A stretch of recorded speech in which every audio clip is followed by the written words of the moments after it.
Since World War II, there has not been another tragedy that resembles the scope of the Holocaust in any way, but there are many cases in which the world stands on the side and does not prevent genocide and does not prevent mass murder. It can be Biafra or Cambodia or Rwanda or Sudan.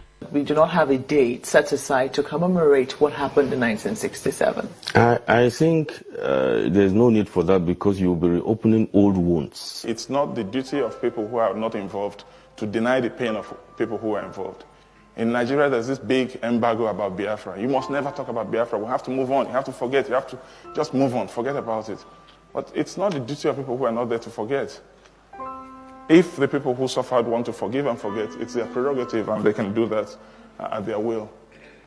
Well, Steve Jobs, has anybody read his autobiography? Yeah, he stopped going to church because he read about the Biafra War. He said, if Christians can do that to people, why should I worship that God? I don't agree with him, but that's his view. He felt so bad about the war. Bernard Kouchner, former French foreign minister, remember him in Kosovo, digging every last bone to understand what happened in Kosovo. But where did he start? He started in Biafra. He was there as a Red Cross volunteer. He resigned from the Red Cross. He said, we can't be impartial in such a situation. He founded Médecins Sans Frontières, MSF, because of the Biafra situation. And that's what Biafra did to him. John Lennon returned his MBE to the Queen because of the Biafra war.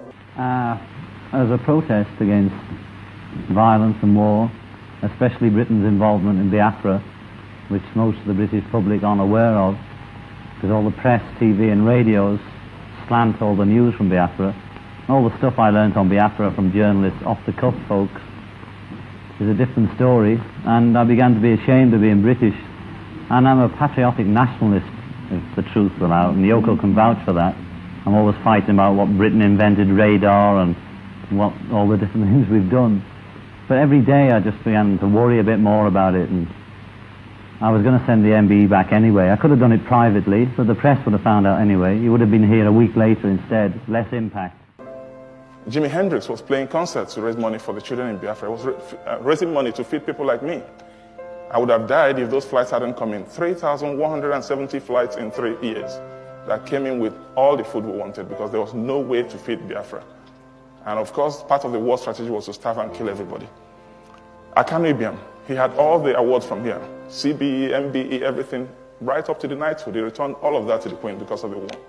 If you came away from some of the earlier tragedies of the Biafran War and some of the wars in Africa and the AIDS things I photographed, there wasn't enough darkness. The next piece is also by Alex Baranovsky. It's called Biafra, and this was actually written for a documentary which just came out at the beginning of this year. The documentary is called McCullin, and it's about the very famous war photographer Don McCullin, who traveled around the world over the last 30, 40 years, taking the most extraordinary photographs, mostly of war-torn areas. And Biafra was a former province near to Nigeria, where they had a most horrendous civil war in the 1960s. And there was a particular colony, a children's colony, which had been abandoned, and thousands of children were left there to die. And Don McCullin arrived at this place in Biafra to find all these children there. And the children thought that he had come to save them. But the truth was he was there as a photographer. He'd come to take photos. You know, I'd walk into a school in Biafra and I would see 800 children dying. And as soon as they saw the white man coming, you could see they thought there was some hope at the end of the tunnel. And what did I bring them? I brought them 2 Nikon cameras around my neck. And I saw these children dropping down and dying in front of me. And you know, we live in a world now where the media isn't that particularly interested in the real tragedy in our lives. Do you feel that? I'm convinced it is. And it was something that he just never really got over, never really recovered from.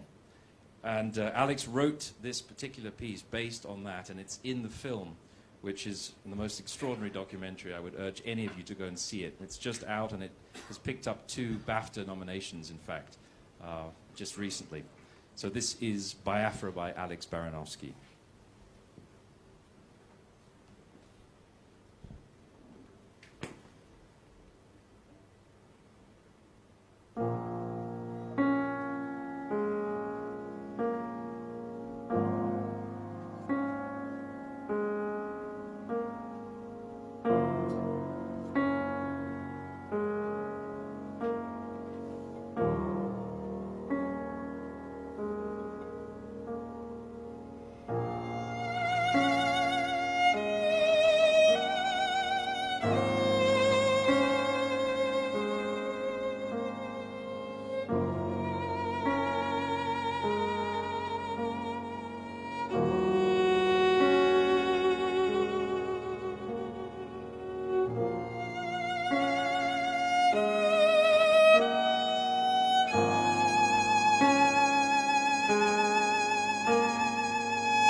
When people demand water, they get shot at and killed by the government. When people demand better living conditions, the response of the state is to kill those people. We're fighting against that. When the students demand free education, they get locked up by the regime. Asị ka ọ bụ. Nke a ndị ji asị na-eri nri. Ịgbara ndị Fulani odibo. Nchi iwu osote onye isi n'obodo Nigeria. Ọ mgbe m nọ n'ụlọ iko ka m ga-etinye ha n'aka akwụkwọ. Si ha agaghị m emezi Biafra ọzọ. Unu bịa ka mgbara unu odibo. Ka ndị ọzọ si agbara ha odibo. Ha rịọrọ m njụ. Nsị na aga m ahapụ nwere onwe ha n'azọ.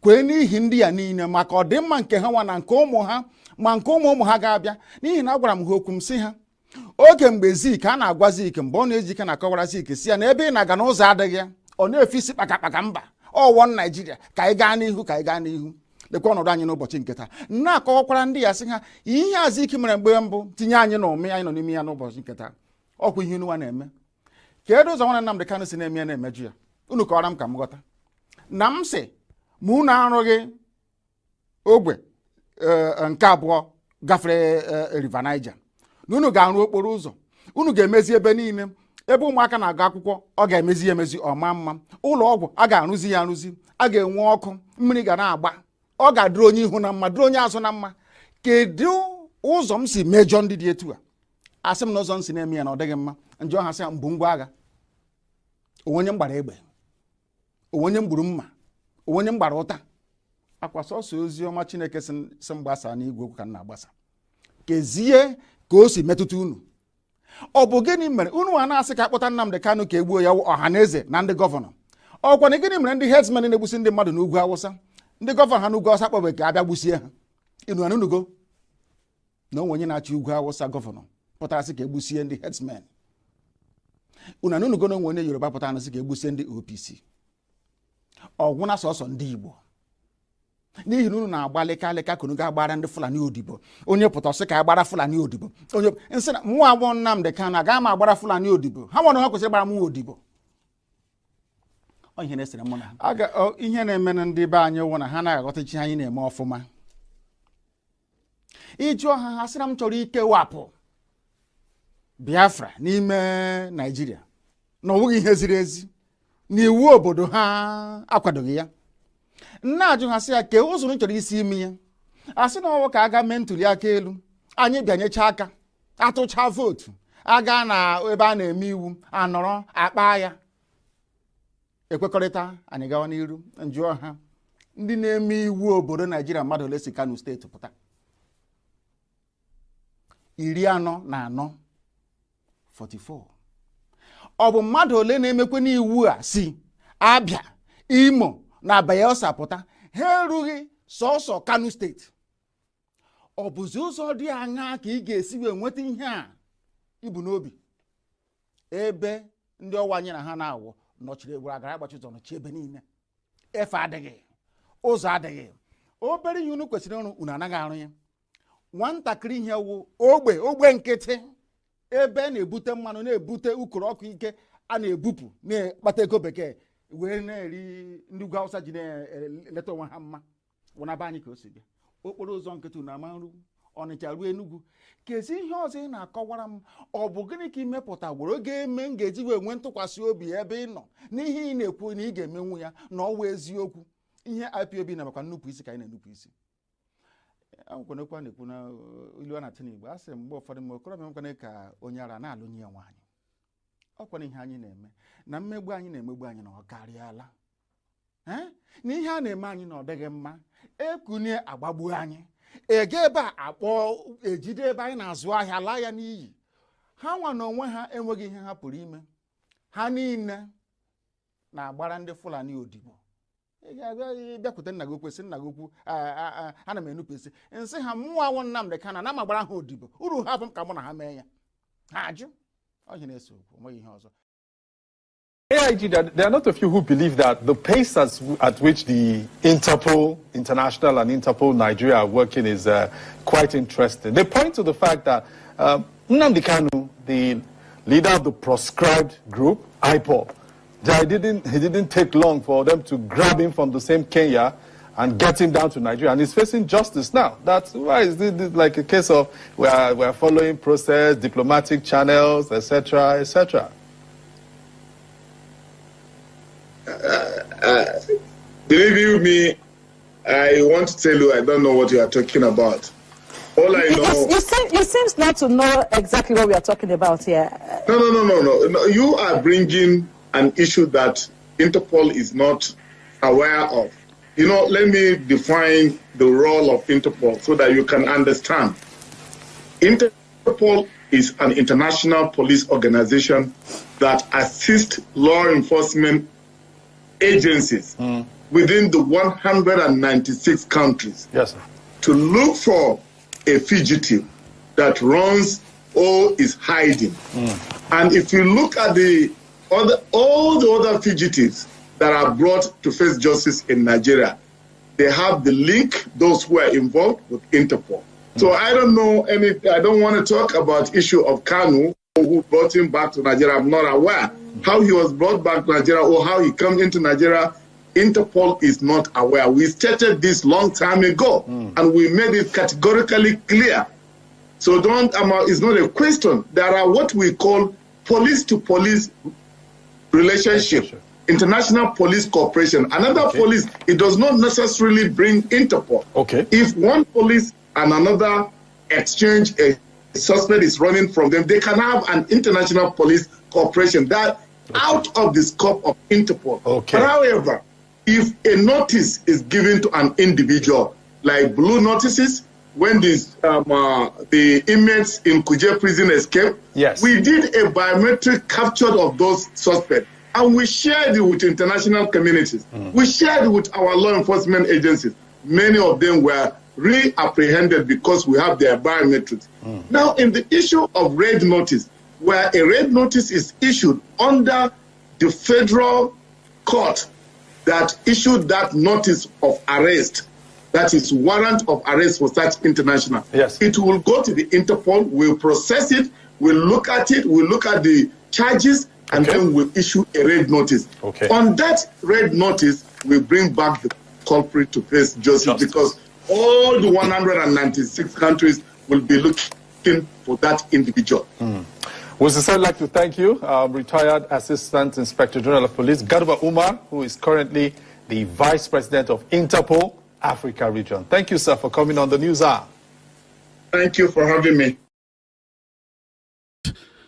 Self-determination. Self-determination is not regarded as a crime in any nation of the world, including Nigeria, under Article 20 of Nigerian law, that's Semi-African Charter, Article 20. Now, Kenya has a companion law. United Nations has a companion law. So when you take anybody to any court in any country in the world, and you tell that court, I want him in my country because he wants Biafra, they will tell you to go to hell. You're a kidnapper extraordinary, whether you are government or not. You're a rogue. You should not try anybody in court for wanting to not to belong, for wanting a separate nation. That's how Nigeria was founded, for God's sake, in 1960. Is it not? It's self-determination. That was how Midwest region was created in 1963. Is it not? That's how Nigeria lost Southern Cameroons to Cameroon. Is it not? Is that called referendum or plebiscite? And that's how Nigeria gained Adamawa, the former Southern province of Cameroons, into northern Nigeria. So why should that of Biafra be different? It's only a crime in Nigeria. IPOB is only a terrorist organization in Nigeria, but not a terrorist organization all over the world. That needs to tell you folks something. That is why Nigeria dodged and went by night, ambushed Mazin Nnamdi Kanu and kidnapped him. We cannot take a government to criminal court and jail a government, but we can call a government to answer to the civil courts of this country. There are courts in this country, so Nigerian government must answer to this court. Like I argued before the court, upon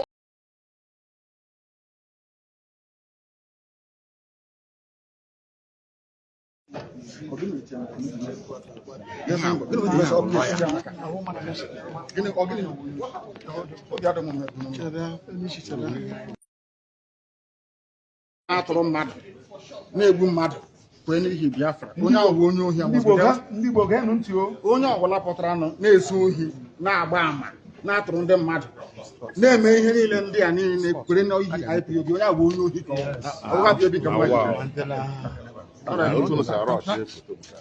we are here to fight for freedom, for justice, equity and fairness. That's what we're fighting for. Nothing more, nothing less. And we cannot be cowed by anybody. We are without fear before our enemies. And we speak the truth always. I want all the journalists here arrayed to go and ask government of Nigeria, what happened to treasonable felons? Where are those charges today? From 2015. They have just disappeared because they have no evidence against me.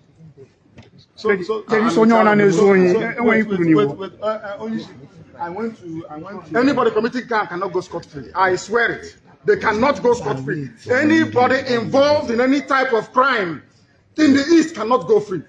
And they're doing it because I'm in DSS. That's what if I said no idiot can try this rubbish, and they know it very well. They know it very well. And I suspect that some people in government are complicit. Yes. They are making money with insecurity. That's correct. They're making money with it. They know now the Kanu is outside. In 2 minutes, this nonsense will stop. Who is the idiot? Who is the bagger? That will speak when I'm talking. Who is the fool? Who is the idiot? I ask. That I give an order in the East, and any idiot will counter it. Who is the bastard? I'm asking you. Nobody can. Sir, are you I'm on the Kanu. Who is the idiot? No, don't.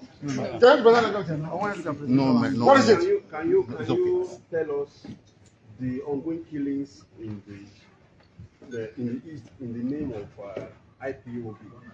What is your stand on that?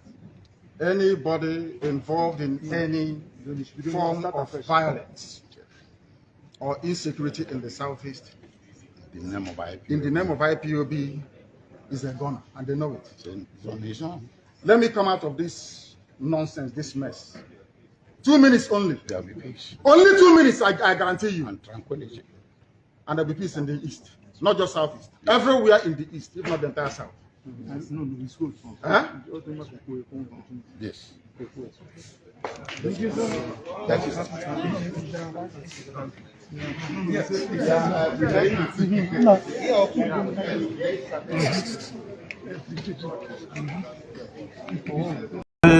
The court's also entitled to change its mind as well, depending on the strength of the argument. Thank you. So we hope that they'll change their mind. They are using it to do experiments against us. Exactly. There is no way we're going to allow that to happen. My rights must be respected. It's important. My right to fair hearing must be observed and obeyed. Understand that. They brought him to Kenya into this dog and allow him to talk with that. You were talking about your health condition. What exactly is wrong with you, sir? I have congenital heart failure. Congestive heart failure is called. From the medication, you can tell. So they're basically trying to keep me alive. So that when they calculate that I'm about to give up, that my heart is about to pack up, they will now say go. So when I go outside, I will die outside. That's what they're trying to do.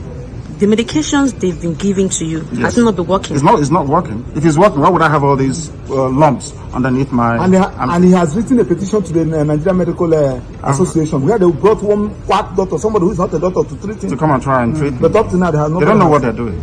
And they know they don't know what they're doing. Or else, why would I have this? As long as it remains in DSS custody, there won't be no trial. So what is your application for Is seeking for a non-custodial arrangement by the court. You said house arrest. Exactly. I don't mind house arrest because I'll defeat them. In this court, I'll defeat the government of Nigeria. Yeah. Jehovah will see it. Where is the treasonable felon? Where is it? All these years, journalists are shouting, treasonable, treason. What's the treason today? It's gone. The same way this terrorism charge will go. I'm thinking of another capital offense they can charge me with. Maybe, I don't know, impregnating the wife of somebody. I don't know what other thing they're going to charge you. saying you are innocent of all these charges? The federal government, they know I'm not guilty. My only guilt is that I'm fighting for my people. And I will fight for them. Okay, sir, last for justice and fairness and equity everywhere. Last question. Has your family been able to... Anybody using IPOB to commit crime is a criminal. It's not part of this family. Our family is based on 4 cardinal points. You must be without fear before your enemies. You must speak the truth always, even if it leads to your death. You must help the poor and those who cannot help themselves, and be of good character that God may love thee. That's who we are. So what will be your words to those out there in the East who are killing in the name of IPOB? That they are criminals. They are criminals. They are not part of this family. We are called a family for a reason. We've come to serve our people, not to enslave them. Anybody conducting any type of activity that contravenes the welfare of our people is a criminal and must be dealt with.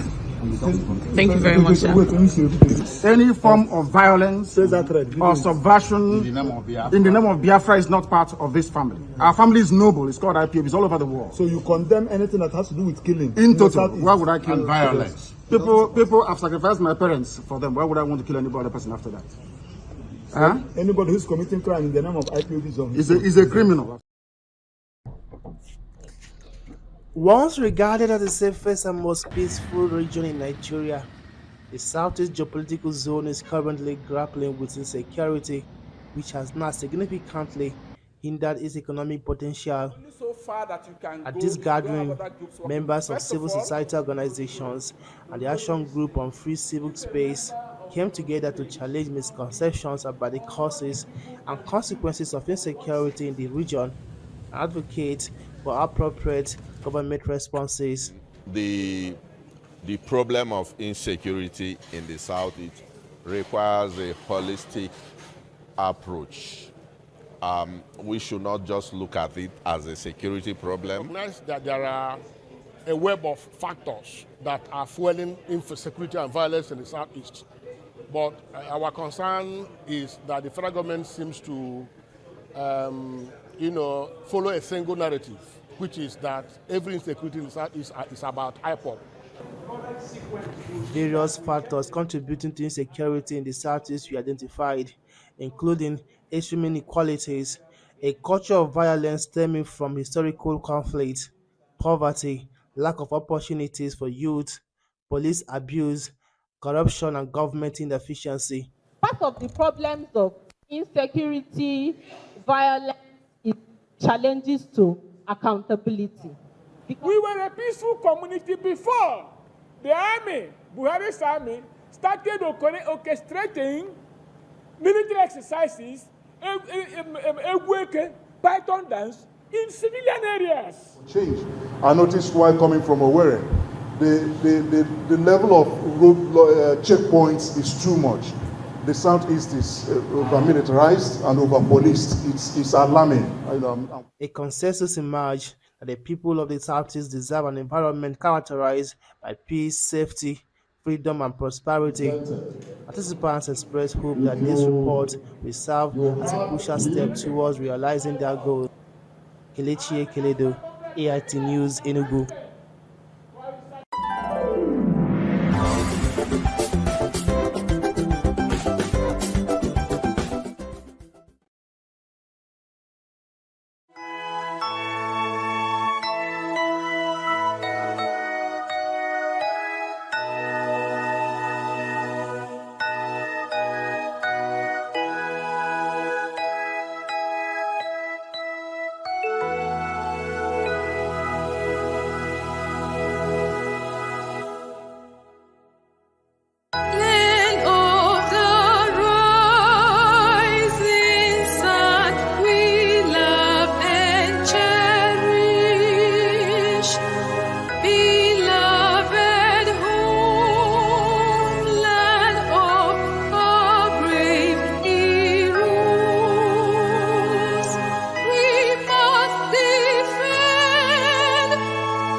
anyị wee debe ya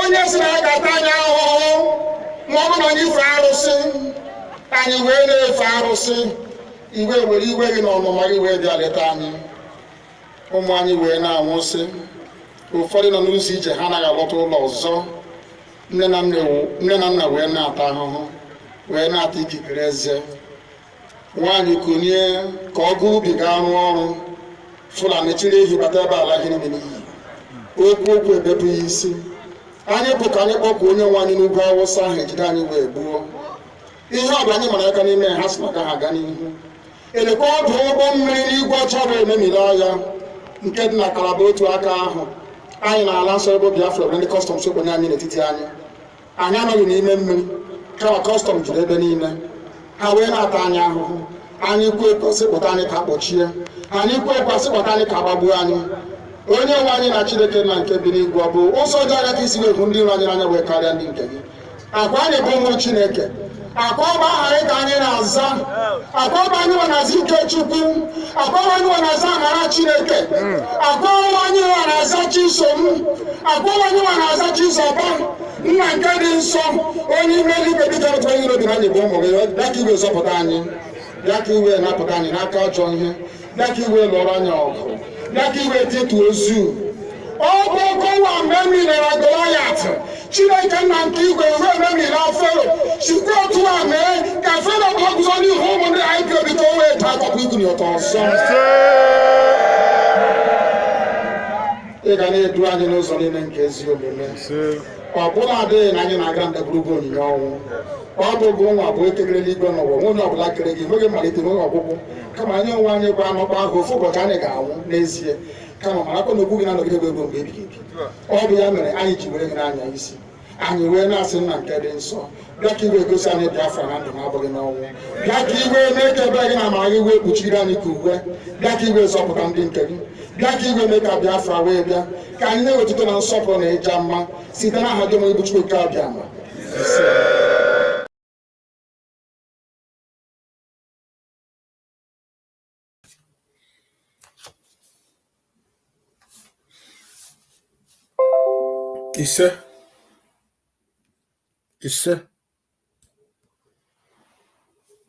Ise.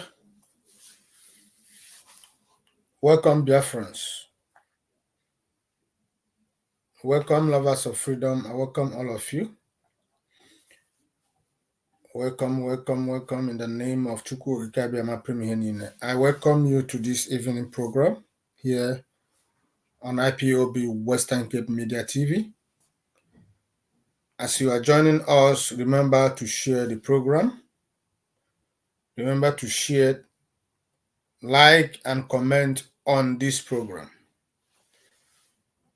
Share the program in all the platforms where you belong, in your Facebook page, share it in your YouTube page, share it in your Twitter page, share it on your WhatsApp, share it on every group you belong. We need to do what we can do for Biafra to come. Mazin Amdekano said, anything you know that you can do for Biafra to come, go on and start doing it. Don't wait until tomorrow before you start. Tomorrow may be too late. So I welcome you, Biafrans, lovers of freedom, friends of Biafrans, both those who like what you are doing and those who does not. We welcome each and every one of you to this evening program here. As usual, it's going to be explosive, it's going to be revealing, and it's going to be educative, because that is the business that we do here. We are here to expose the evil that is going on in the Zoological Republic. We are here to create awareness for the restoration of Biafra. We are here to carry those who could not lay their hand on any news that is happening around this family, that we are all together working to make sure that we will do that which Chukwu Ikabema Premihenine created us to do. So I welcome you, and as I welcome you, I want you to welcome others. Welcome your friends, your family, your neighbors. Welcome both friends and enemies of Biafra, because they need to hear the truth.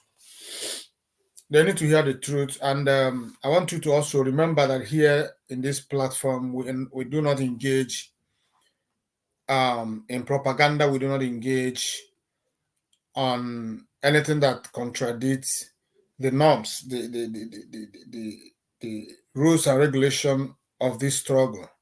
We do not engage into opposition for the sake of opposition. IPOB Code of Conduct is against it.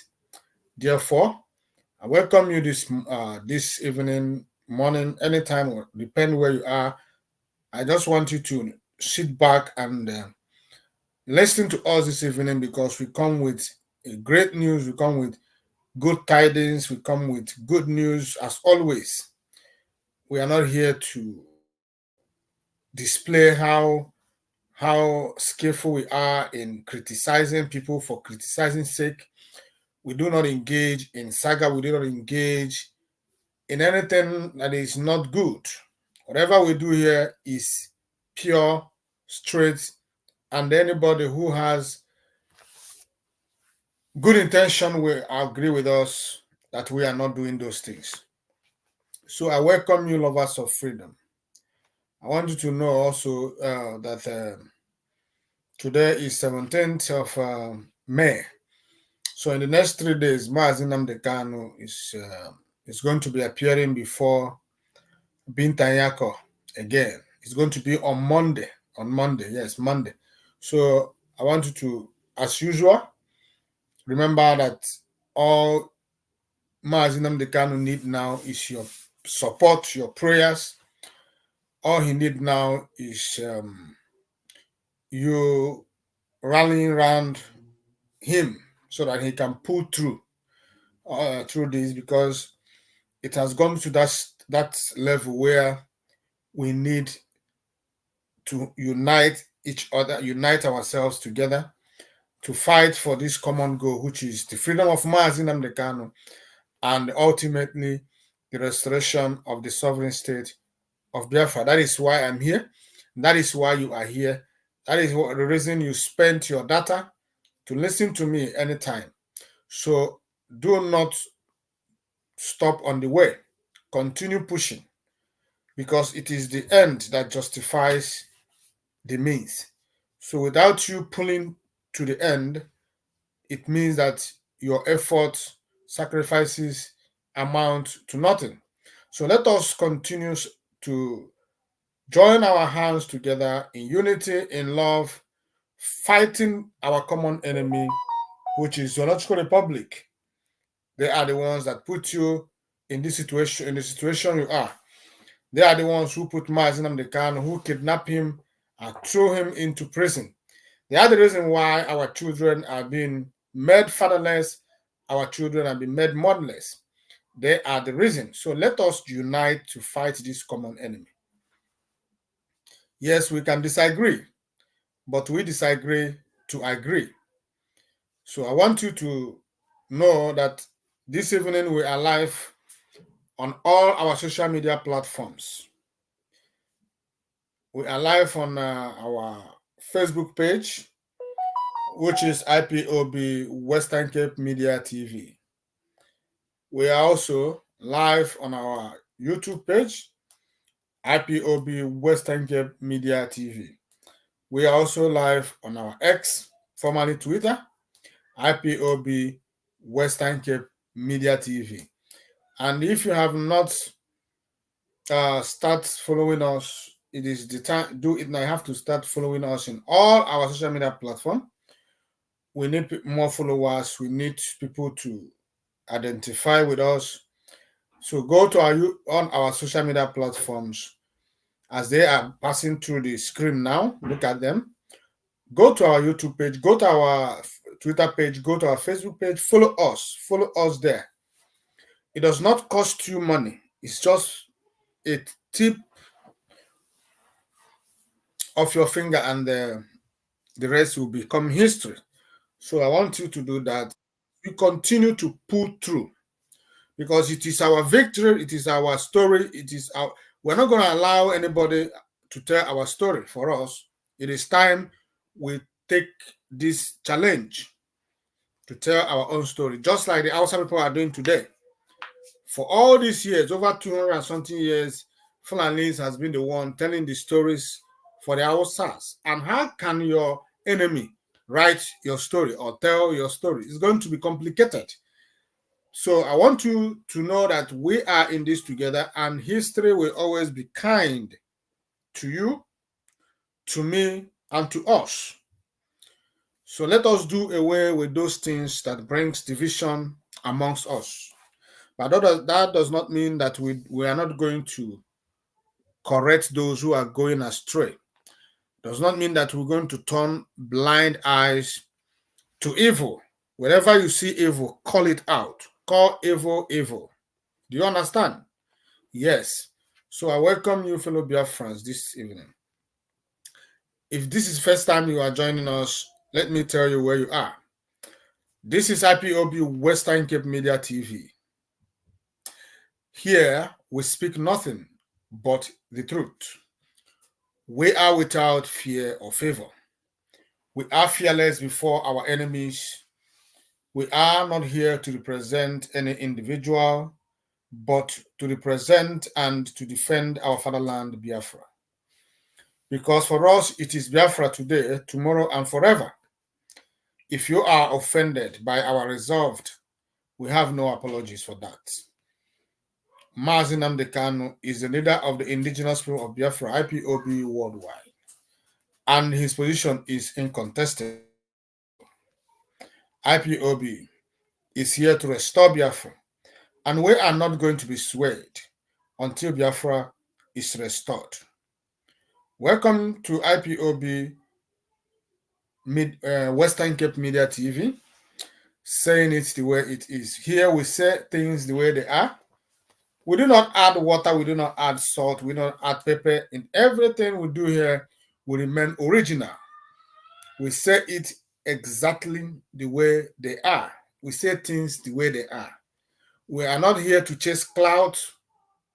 We are here to make sense. We are here to apply our common sense. And if you join us, know that you have to also apply your common sense. And if you are part of this family, know ye that you are the chosen one. Indeed, you are chosen to see Biafra, because it is the chosen ones that are found in this place. You can see it. We do not have crowd everywhere, because we do not engage in saga. We do not engage in name callings. We do not engage in opposition for the sake of opposition. We do not engage in propaganda and all that stuff. That is why we only have original people for watching us. Anybody you see here is original, serious, a hardcore, a resolute IPOB, and a follower and a believer of Mazi Nnamdi Kanu. That is who you are if you are found in this page. So I am proud that you are here. I'm proud of you. I want you to be proud of yourself and also be proud of this page, because this page was born out of necessity. This page does not just come about. Something brought about this page. And we kept on maintaining that which brought this page to be. And we are not going to change our stand. We are not going to change our modus operandi. We shall continue to do that which is necessary. This page is owned and financed by IPOB Western Cape Zone. So anytime you are here, know it that you are making history, because this is the only zonal platform in IPOB family Banon. We do not have them too. Only IPOB Western Cape Media TV. So I want you to be proud of yourself, be proud of this zone, because here we are pushing. I am proud of IPOB Western Cape and its leadership. And I will continue to be proud of you all. I will continue to be proud of us for the fact that we are resolute, we are resilient. Even though our leader is not here, we are still standing. In this IPOB Western Cape, we do not joke with IPOB Code of Conduct. We are believers, followers of IPOB Code of Conduct. Anything that IPOB Code of Conduct says to us remains law, and we make sure that we follow it to the letter. That is why we are able to defeat our enemies. That is why we are still standing. That is why we are the only zone in the whole IPOB worldwide that is still standing. No division among us. No division among us. We are still standing together in unity, in love, in comradeship. That is who we are, just because we adhere and follow the IPOB Code of Conduct. So, if you are IPOB family member and you are oath member, you have to know and understand what IPOB Code of Conduct is and what it is talking about. If you are IPOB member and oath member of this great family, and you do not follow the dictates of IPOB Code of Conduct, know it that you are not doing the right thing. You are going against the oath you took. We took an oath to remain loyal to Mazi Nnamdi Kanu, absolutely loyal to him. So, if you are not doing that because you are distracted, you allowed yourself to be distracted. The reason why you are distracted is because you do not know what IPOB Code of Conduct is talking about. If you know, you wouldn't be distracted. You know that Mazi Nnamdi Kanu is the only leader of this struggle. The only leader of this struggle. He is the leader of IPOB worldwide. So I welcome you, lovers of freedom, to this evening, and I bring greetings to you, my fellow comrades, my fellow Biafrans, lovers of freedom, from my coordinator, Mazi Innocent Alia. Mazi Innocent Alia is the IPOB Western Cape Zone Coordinator. Mazi Innocent Alia is working assiduously as directed by IPOB Code of Conduct to make sure that Biafra is restored. He is doing his quota, he is doing his contribution. He is not looking back. He sacrifices his time, his money, his energy for this IPOB family, IPOB Western Cape Zone to continue to function. So, and also let me bring this to your notice. In IPOB Western Cape, we have one coordinator that represents this family, as directed by the IPOB Code of Conduct, which says that each zone must have one coordinator representing them. One coordinator, one deputy coordinator. So now, let me tell you, in IPOB Western Cape, the enemies tries to break into this struggle, into this family, but they failed though. But I want you to know that there are impostors, those who are still parade themselves as IPOB Western Cape coordinator without office. They are coordinators without power. So I want you to know, in case if you are confronted by one, so you'll be careful not to fall a victim. There are a lot of them. They have their disciples, their followers, those who believe in their criminalities. They have them here. So I want you to be prepared. The name of the coordinator of IPOB Western Cape Zone is Mazi. His name is Mazi Innocent Alia. Any other person is a criminal, is a scammer. You must disregard that person. So now, I bring you greetings also from the coordinators we have here in IPOB Western Cape Zone. We have about 9 of them. I also bring you greetings from the executive of IPOB Western Cape Zone. I want to assure you that men are working, trying their best, pushing, making sure that the legacy of Mazi Nnamdi Kanu did not go away, fizzle out. So Welcome you, fellow Biafrans. My name is Mazi Onyebuchi. I am your host, and by the special grace of Chukwu Okike Abiama Premier Henin, I am the Parklands Unit Coordinator.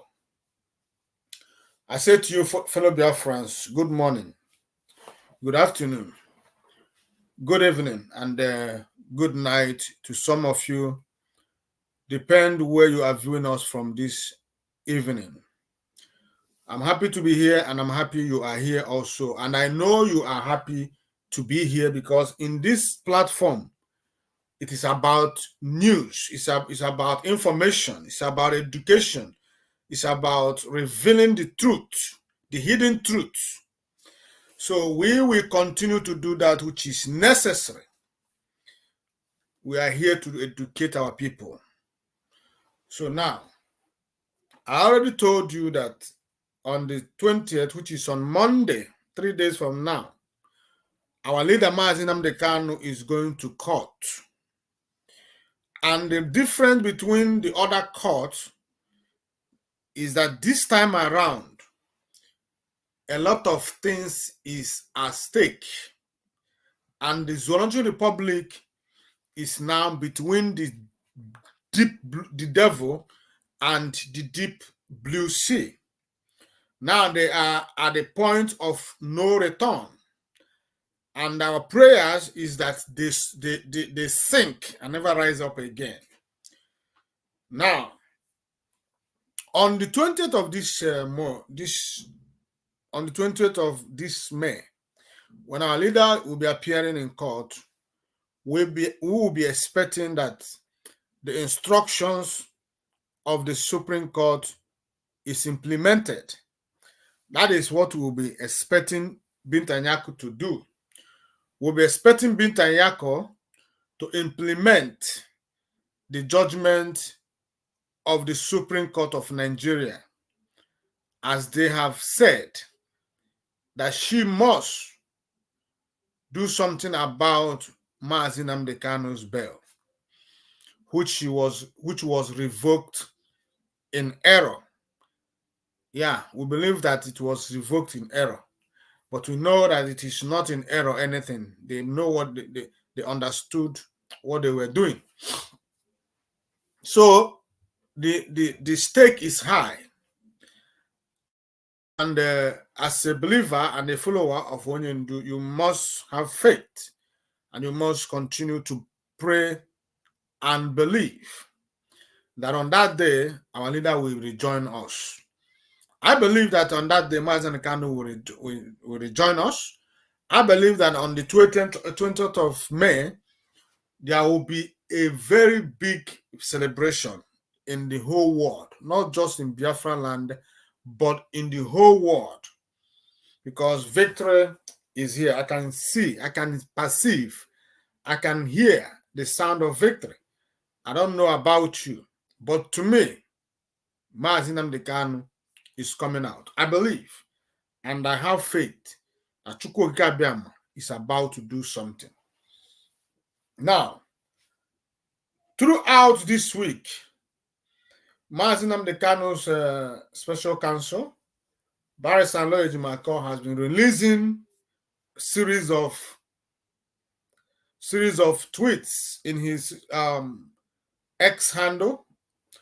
He has been releasing the judgment of Supreme Court of Nigeria.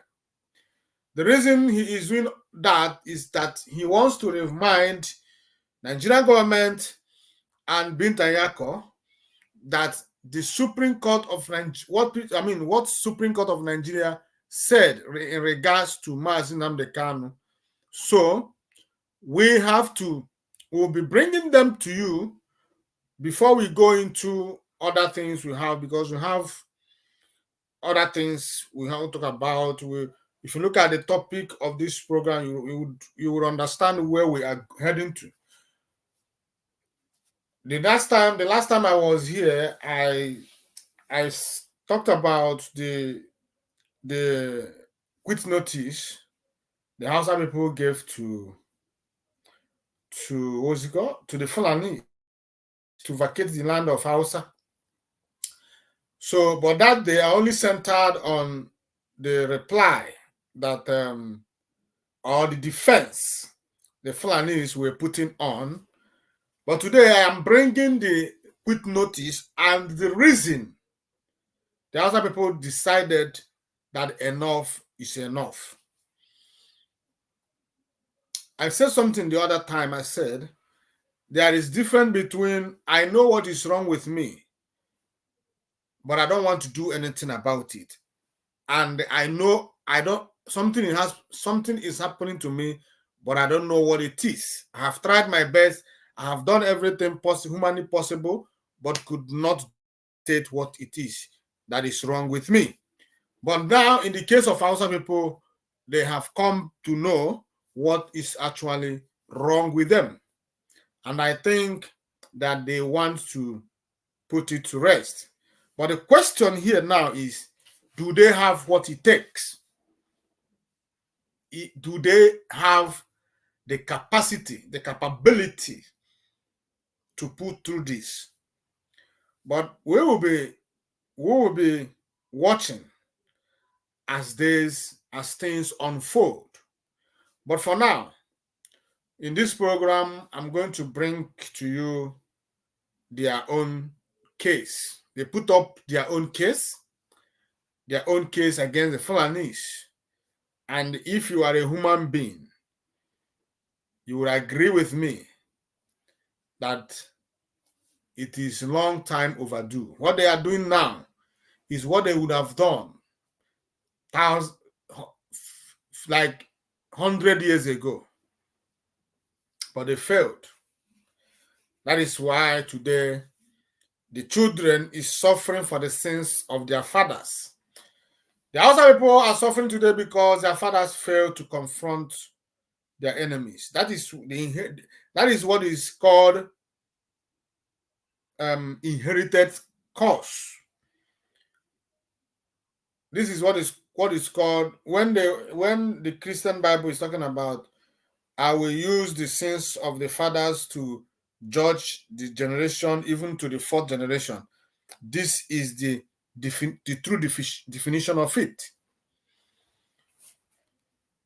The ancestors of the Hausa people failed to rise up. Today, their children is paying the price for the failure of their generation. I mean, of their ancestors. So, if this generation is willing to do that which is needful, better for them. But we wish them all the best. But before I get there, I want to bring to you the series of tweets coming from Barrister Aloy Ejimako and the tweets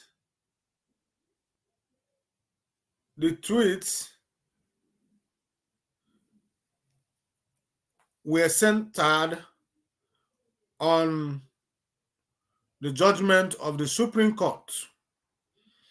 Like I told you, it is just to remind the Supreme Court of Nigeria that it is their duty, to remind Binta Nyako that it is her duty to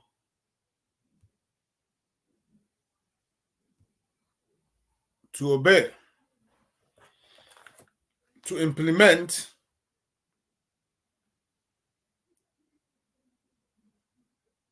now.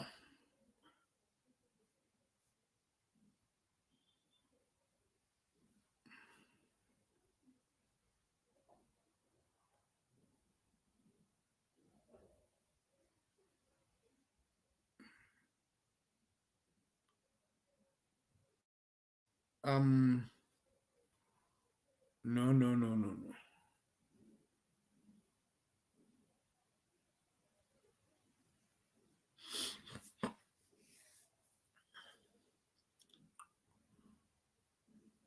Where is it?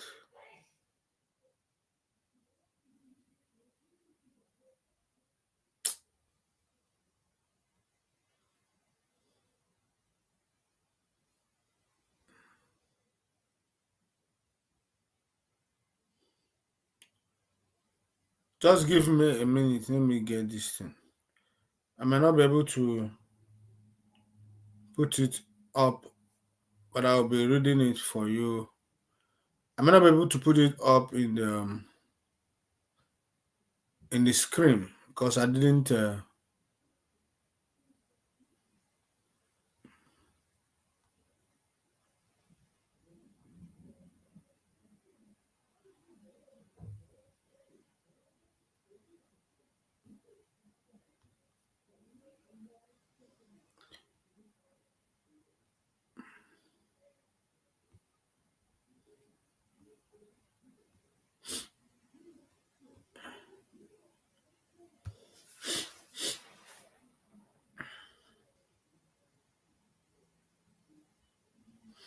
Now,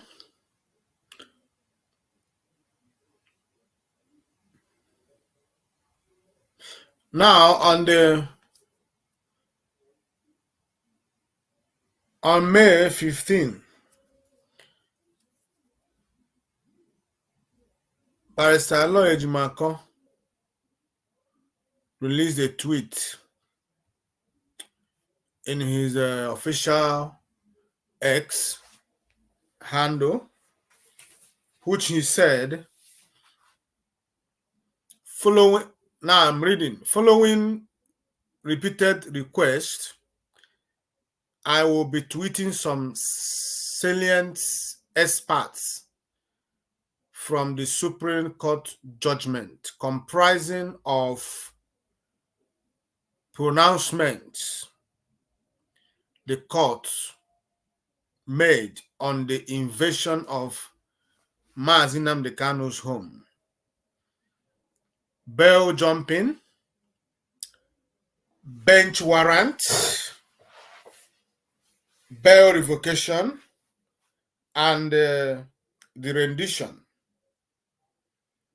The first in the series will be next. Now, that was Barrister Aloy Ejimako tweeting. So he prepared for it. So after that, on the same May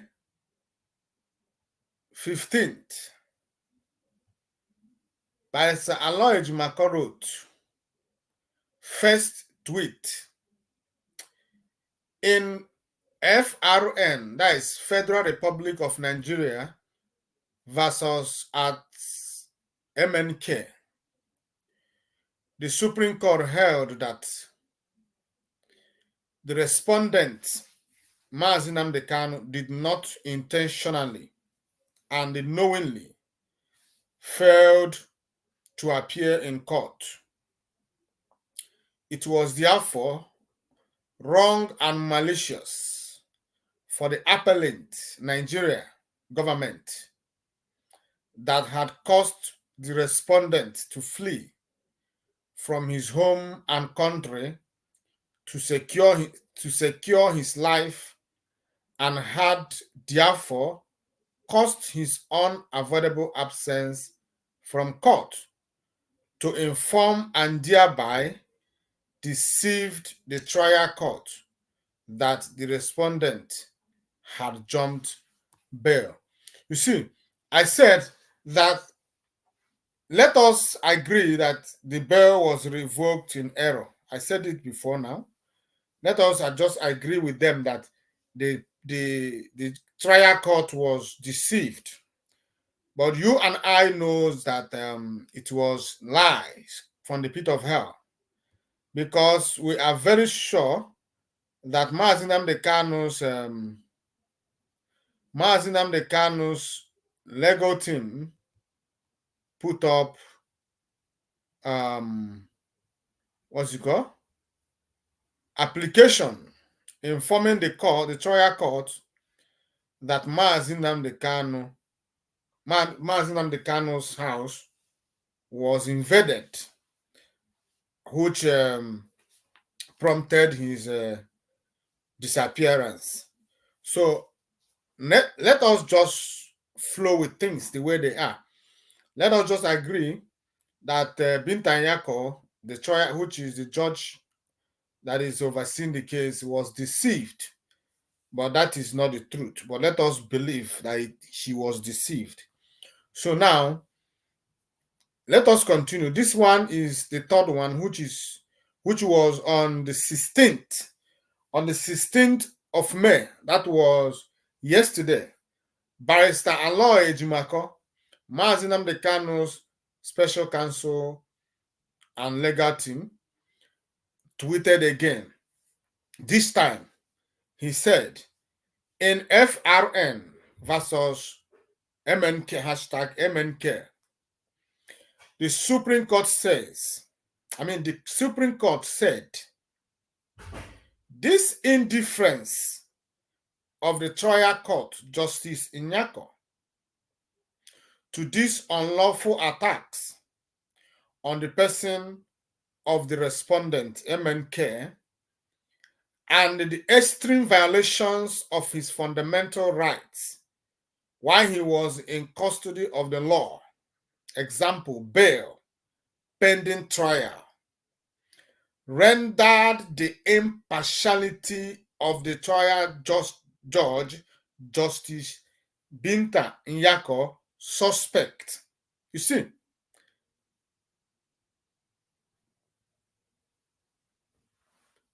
even when it was glaring that the said attack on the home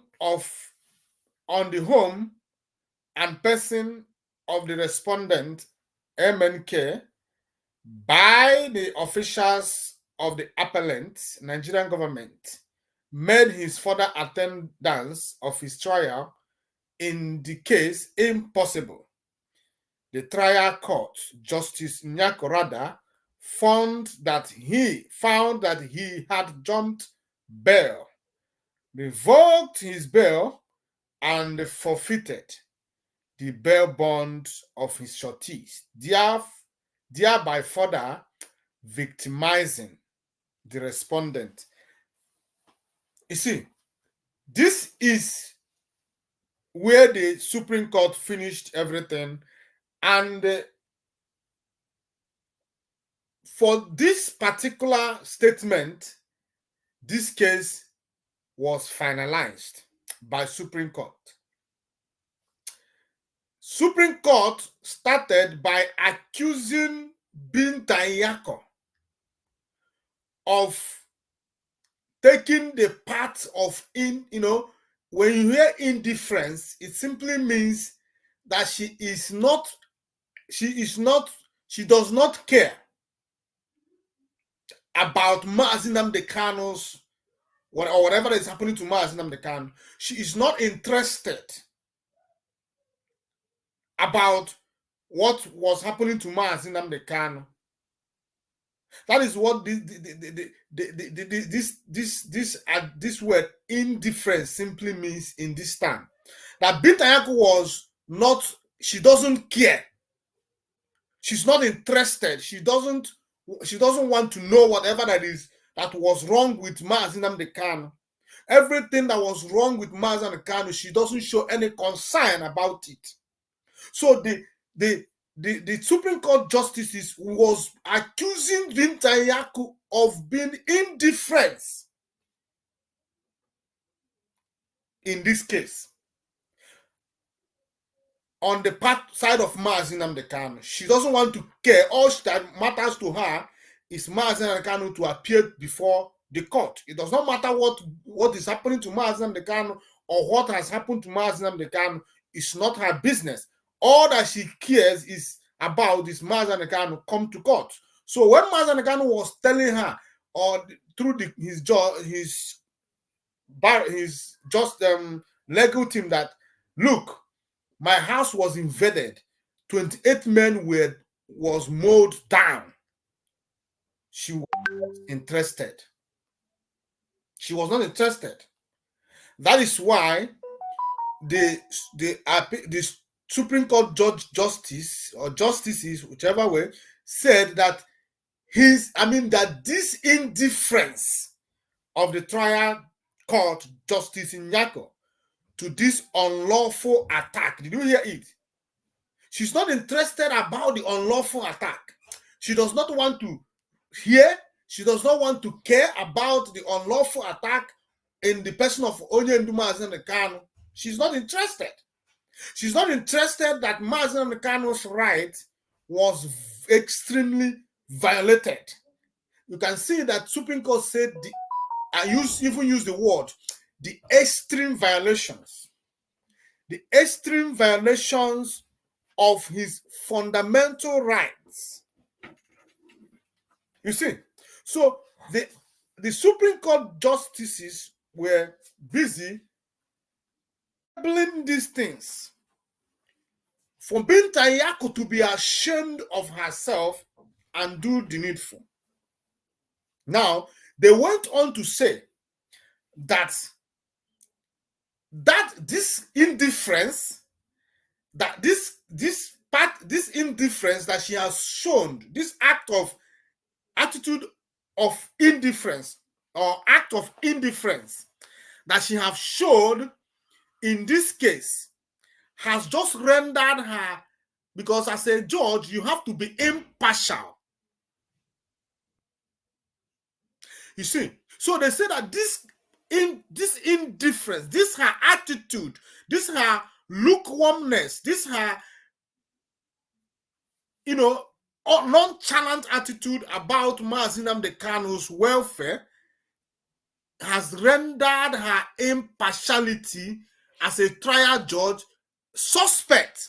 So the Supreme Court justices started to suspect even Binta Nyako. That Binta Nyako is no more impartial, that as it still stands now, Binta Nyako is partial in this case.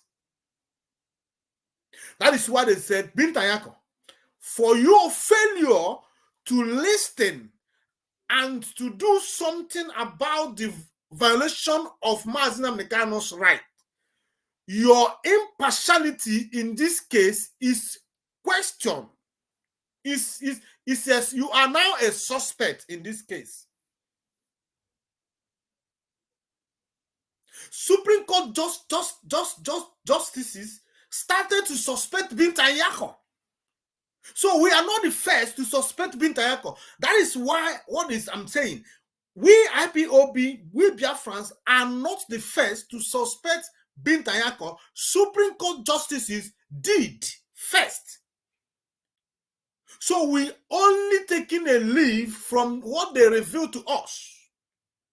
How could you be partial as a judge? How could a judge be partial? I do not understand. I do not understand the reason a judge who's supposed to be impartial will be partial in a case like this.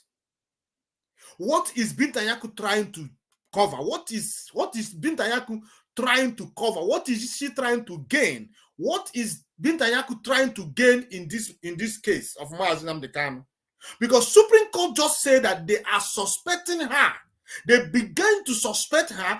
Immediately they found out her indifference attitude in this Mazi Nnamdi Kanu. She has displayed the attitude of being indifference to Mazi Nnamdi Kanu as a person. She does not care what happened to Mazi Nnamdi Kanu or what Mazi Nnamdi Kanu is saying. It's not her business. So now, for Supreme Court justice to wake up and make this bold statement against Binta Nyako, these are the things that make me to ask or suggest, is it not necessary now that Mazi Nnamdi Kanu should ask for a change of judge? Because it is now, according to Supreme Court, it is now clear to everyone that this judge, Binta Nyako, is partial. She's not going to deliver a clean, fair judgment about this case. And we're not going to allow her to continue in this case. Supreme Court just made it. This is a very great revelation. It's a very great revelation. They are suspecting her. If they could suspect Binta Nyako, who am I? Who am I, Mazo Ebuchi? So that is it. But I will continue reading. Now I read. Even when it was glaring that the said attack on the home and person of the respondent, MNK, by the official of the appellant, Nigerian government, made his further attendance of his trial in the case impossible. The trial court justice rather found that he jumped bail, revoked his bail, and forfeited the bail bonds of his sureties, thereby further victimizing the respondent, further adding salt to injury. By the revocation of that bail, Binta Nyako further added more salt to the injury that Nigeria already inflicted on Mazi Nnamdi Kanu. Instead of Binta Nyako to ask Nigerian government what was their security agent doing in Mazi Nnamdi Kanu's home, she quickly approved the revocation of Mazi Nnamdi Kanu bail. So people, the question here is, what is Binta Nyako protecting? What is she trying to protect? What does she stand to gain in victimizing an innocent person? What is going to be her gain condemning Mazi Nnamdi Kanu, convicting him, and what is Binta Nyako standing to gain? Does it mean that there's something personal between Binta Nyako and Mazi Nnamdi Kanu? Is it a personal vendetta? Binta Nyako is in a mission to destroy Mazi Nnamdi Kanu, and she is being contracted by somebody, some people, to do so. That is why the Supreme Court justice said that she is partial, and for that she has become a suspect. My people, let us ask Barrister Ejimako to respond to us. Is it not necessary for them to request for a change of a judge? Because it is now proven beyond every reasonable doubt that Binta Nyako is partial. So if she is partial, what are we still doing in her court? What are we still waiting for? Are we waiting for the time she will finally carry out her mission to destroy Mazi Nnamdi Kanu? Are we waiting for her to finish whatever she's doing so we can appeal her judgment? By doing so, prolonging the Mazi Nnamdi Kanu's suffering and predicament in that wherever he may be. Let us do something now. That is what I'm saying. Binta Nyako cannot handle this case. She has proven beyond every reasonable doubt that she is partial. She has become a suspect. And if you are suspecting her, what should you do? You now have to look for alternative. What is the alternative in this case? What should be our alternative? What should be our next move? What shall we do now that we have found out that Binta Nyako is partial and a suspect? So this question is open for, to Mazi Nnamdi Kanu's legal team to answer. But until then, let us continue to go through the tweets of Barrister Ejimako. Then this one was same yesterday.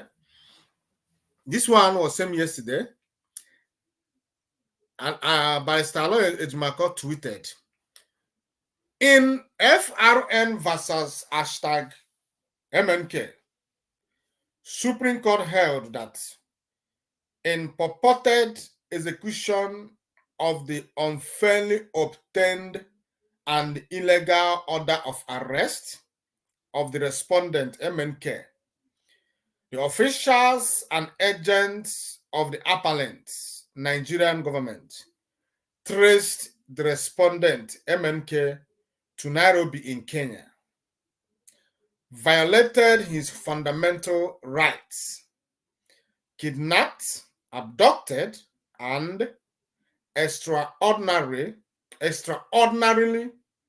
renditioned him, MNK, to Nigeria without any form of extradition proceedings, without the consent of Kenya, in complete violation of Kenya Extradition Act and the Nigerian Extradition Act and the African Charter on Human and People's Rights, Ratification and Enforcement Act, CAP A9 LFN 2004, and produced him in court on 29/6/2021.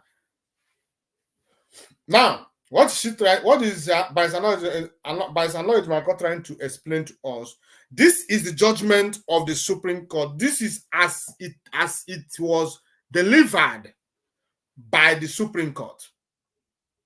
This was not a summarization by Baisanlo Marco. It was as he pasted it here in his Twitter handle as it was delivered by the Supreme Court. You can request for the full judgment, you have it. But what is he trying to say? That everything that has to do with this arrest of Mazi Nnamdi Kanu is fraudulent. The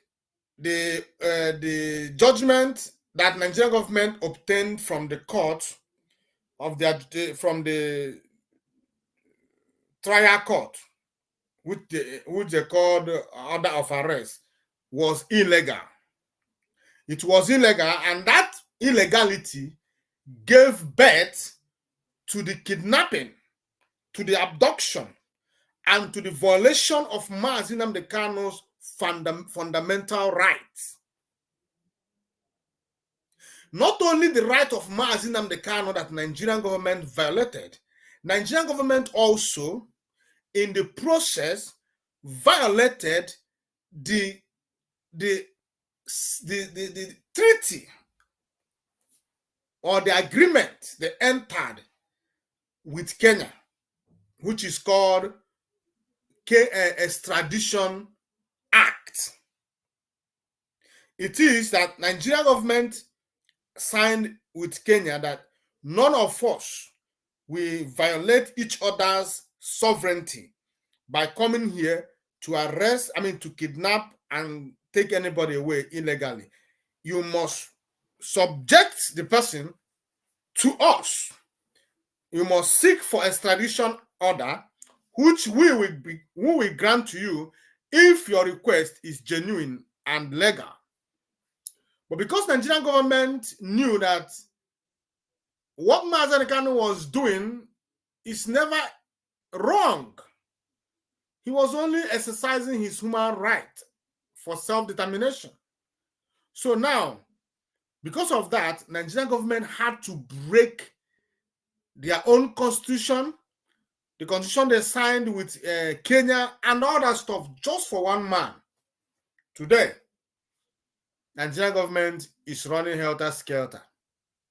3 years after, Nigerian government is still running helter-skelter, trying to convict Mazi Nnamdi Kanu. And you know the funny part of it, all these things, is that the same charges of treason they initially used as a platform to commit this crime later they later dropped it and now floated a new charges, which is now terrorism.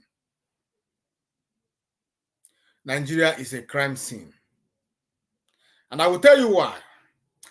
I was watching, I will bring it to you when I'm done with this. I was watching a UK, you know, the other day, one of the current king of England, one of the sons and his wife came to Nigeria the other day as a state visit. After their visit, they went back. Now UK government and the king, the king's family got angry. Now I was watching a video where they were talking. Somebody said that why would he step his foot in Nigeria? Nigeria that is a crime scene. Nigeria that have broken every law, international law, human rights, and this, that. That Nigeria is not a country. This is coming from the UK officers of the king or something like that. Say that Nigeria is not a country. But this is a country. This is something that UK government is doing everything possible to put together. They know that Nigeria is not a country. And the question you should ask yourself is, if Nigeria is not a country, what it is? Oh, they also agree with us that Nigeria is a zoo. We shall see. Now, the final tweet by Barrister Aloyejimako on this issue for now. It was on, today. He tweeted today on this issue. And that is this is the final for now. He has not tweeted another one. Now he said, the judgment read in part. The Supreme Court of Nigeria said, in the case of Federal Government of Nigeria versus #MNK, generally, abduction or kidnap of MNK or any form of illegal removal of an accused from the territory of a state, Kenya, to another Nigeria to face criminal trial or for any reason is prohibited by law. Extraordinary rendition or any transfer without due process is unlawful. There is no doubt that illegality in the process of bringing the respondent, MNK, to Nigeria for the criminal case brought by the appellant, Nigerian government, against him in Nigeria and attendant massive violation of his fundamental rights render his prosecution by the appellant Nigerian government unfair and oppressive.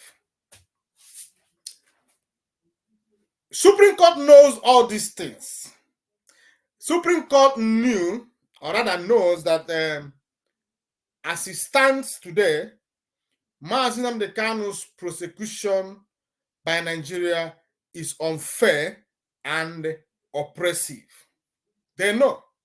But the question you should ask yourself, or you should be asking yourself, is if they actually know, why did they ask Mazi Nnamdi Kanu to be tried under the circumstances they listed here?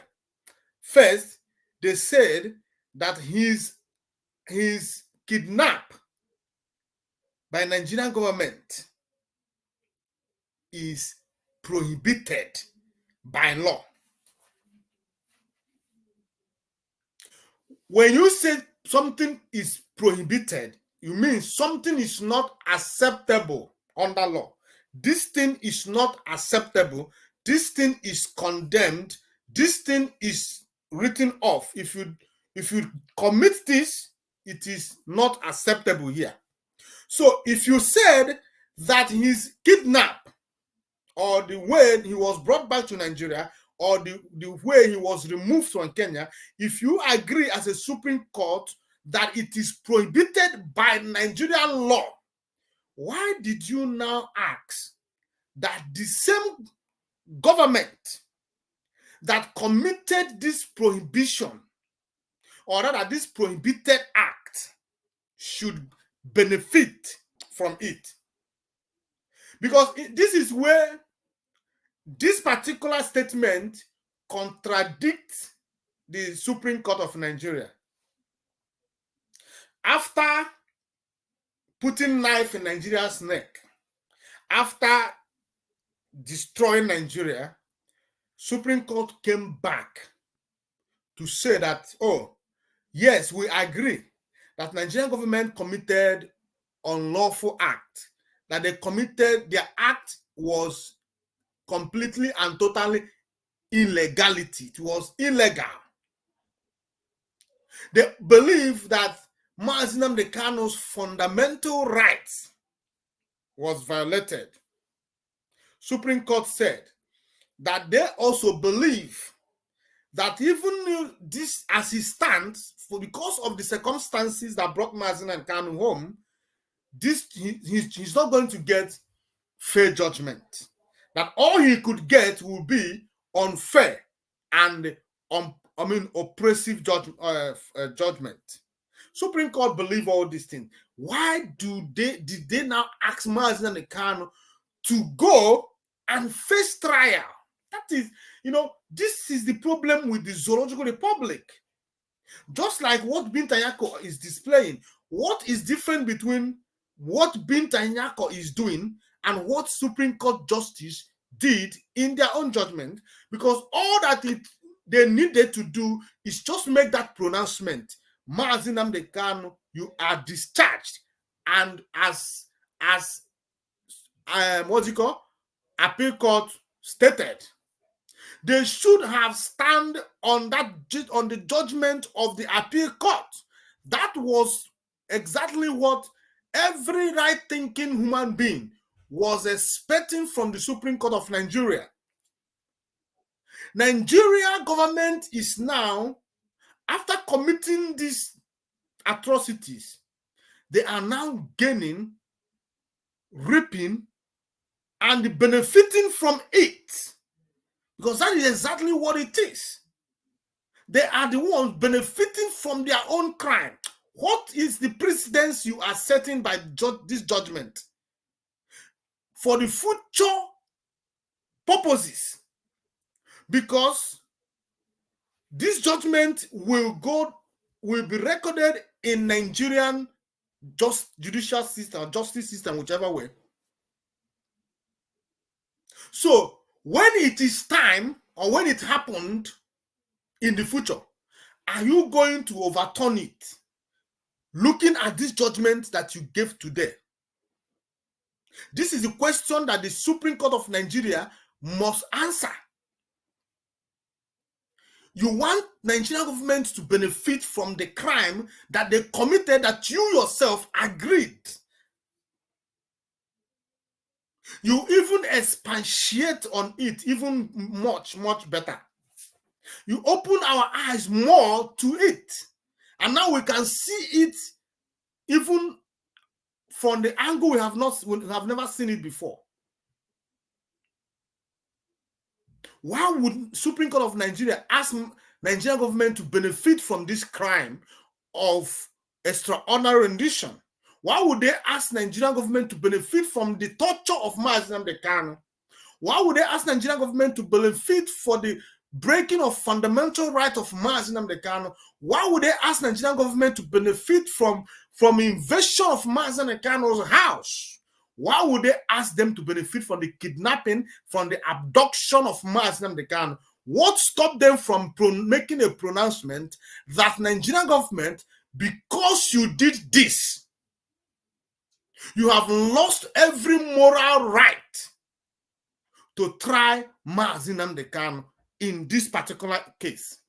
Just like appeal court held in their own judgment. So I believe that Supreme Court of Nigeria is Supreme Court of Nigeria is also involved in all this in this persecution, because what Mazi Kanu is going through now is called persecution, and Supreme Court of Nigeria is involved. So Binta Nyako is not alone; he's working hand in hand with them. But the only thing we promise them is that, you see this case, we will see to it the end of it. So Biafrans, that was the tweet from Barrister Aloy Ejimako, Mazi Nnamdi Kanu's special counsel. So I have led you through it so you know what is happening, because we shall continue to elaborate on this case. We shall continue to educate people, to open the eyes of the people, and we shall continue to tell Nigerian government that we are not blind. Our eyes are open and we are watching. So let us continue to agree that, hope that come 20th of this month, Binta Nyako will do the needful. The Nigerian government will also do the needful. Now, let us come to the next topic that we have today. I have laid a foundation about it, but I'm going to bring it to you, and I'm going to be reading it to you. This is the HAUSA people. They gave FUNALIS, what's it called? Quit notice. They asked them to leave their land, that their time is up. But how they are going to achieve it is what I don't know. But the reason we are talking about it is, if you remember in the past, I didn't have time today. I was looking for that program where Mazi Nnamdi Kanu promised FUNALIS that by the time we Biafrans finish dealing with them, that HAUSA people will chase them away from their land. Everything that Mazi Nnamdi Kanu has said has come to pass. Everything. The only thing that is remaining is Biafra restoration. He said that by the time I finish dealing with you people, the FUNALIS, HAUSA people will chase you away from their land. It is happening today. That is why we are glad to bring up this news.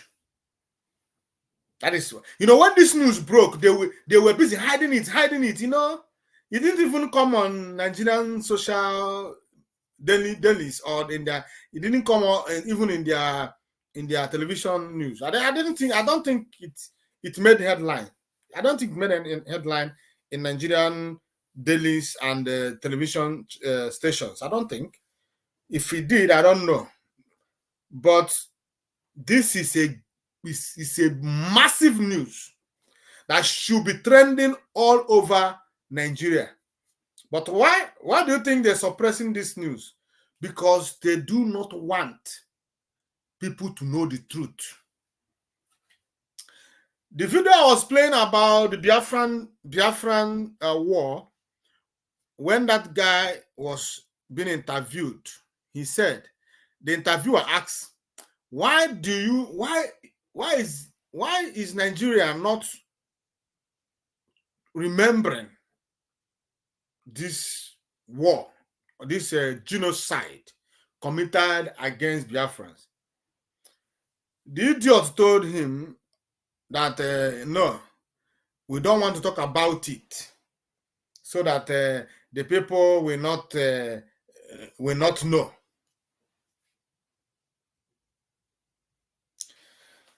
the Nigerian system of doing things is the worst system of doing things, and that is why everything about Nigeria is a problem. There is always counterproductive. There always, the things always come back because they try to suppress the truth all the time, cover it. They remove history from their school curriculum. The reason they remove history from the school curriculum is that so that people will not know, will never know about the genocide Nigerian government committed against Biafran people. Everything is about Biafra. How to support, just like Nigeria is going down the drain, Nigeria is nosediving because of Biafra. Look at how Nigeria committed a very big international crime because of Biafra. And they do not even ask themselves, all this our effort, all these things we are doing to suppress these people, is it working? It's not even working. Things are going out of hand. And you, instead of you to look back and take, and retrace your steps, you continue to go, you continue doing what you are doing. But one thing Nigerian government and the Nigerians must know is that Biafra is a divine project. Biafra is a project that is beyond human comprehension. That is why before you arrested before you kidnap Mazen Ekano and throw him into prison, he has already prepared Mazi Simon Ekpa. That is why. You cannot subdue us. It's not possible. We are not the Hausa people. We are Biafrans. We do not bow to slavery. Nigerian government has to know this. The earlier they know this, the better for them. The people you are dealing with, they are immune. They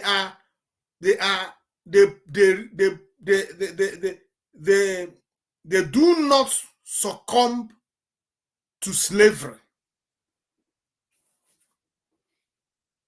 They do not succumb to slavery. No eat and no peace. We are not Yoruba people. We are not Hausa people. We are not the other ethnic nationalities in the Zoological Republic. We are Biafrans. It is in our DNA.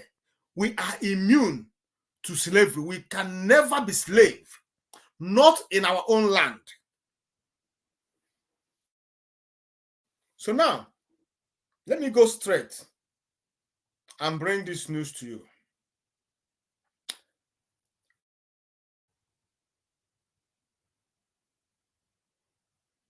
This news broke on the on May 13th. May 13th. That's what I'm seeing here. Now, the what's it called? The headline is Hausas gave FUNALI quit notice to exit Hausa land. By Achadu Gabriel, Kaduna, Daybreak, Nigeria. Okay, 11th May 2024. Okay, it was on 11th May 2024. The statement was by Achadu Gabriel, Kaduna. That means Achadu Gabriel, then he is from Kaduna, or rather, the news was whatever was written in Kaduna. So if you remember the other when Fulanis, I will still go back to the one that Fulani did. So let me not go there now. Now, let me read what the news the quick notice says. Now it says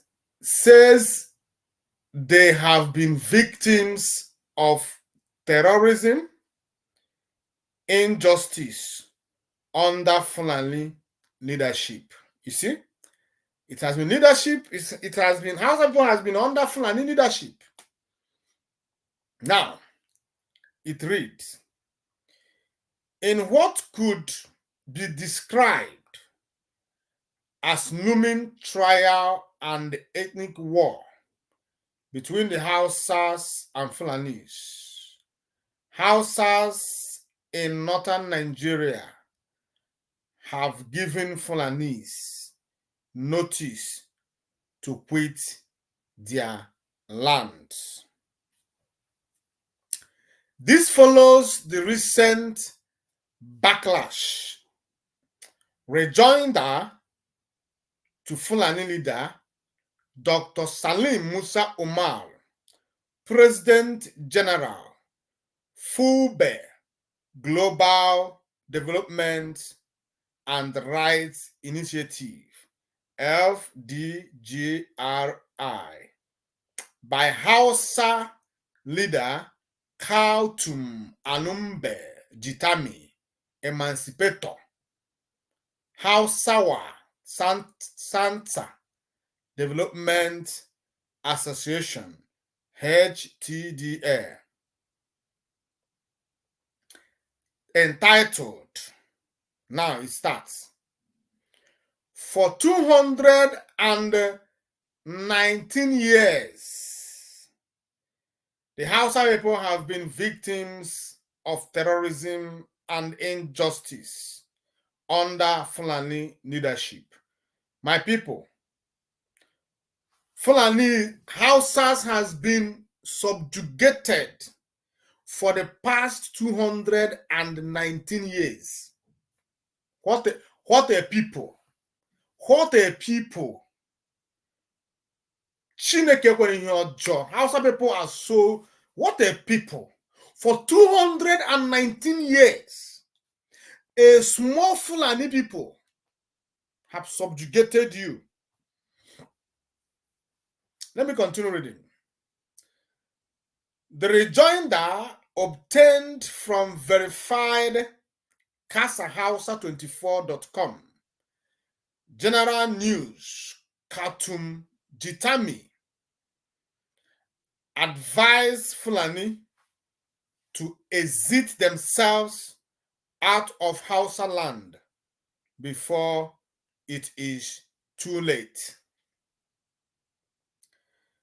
The CasaHausa24.com General News also alleged that Usman Danfodio, the great-grandfather of Fulanis, initiated the killings of Hausa people and seizure of their lands by brigandage, which continues till today. It stated, the rejoinder to Dr. Salim Musa Umaru, President General, FUBE, Global Development and Rights Initiative, FDGRI, by Khartoum Alumbe Jitami, Emancipator, Hausawa Santa Development Association, HTDA. It stated,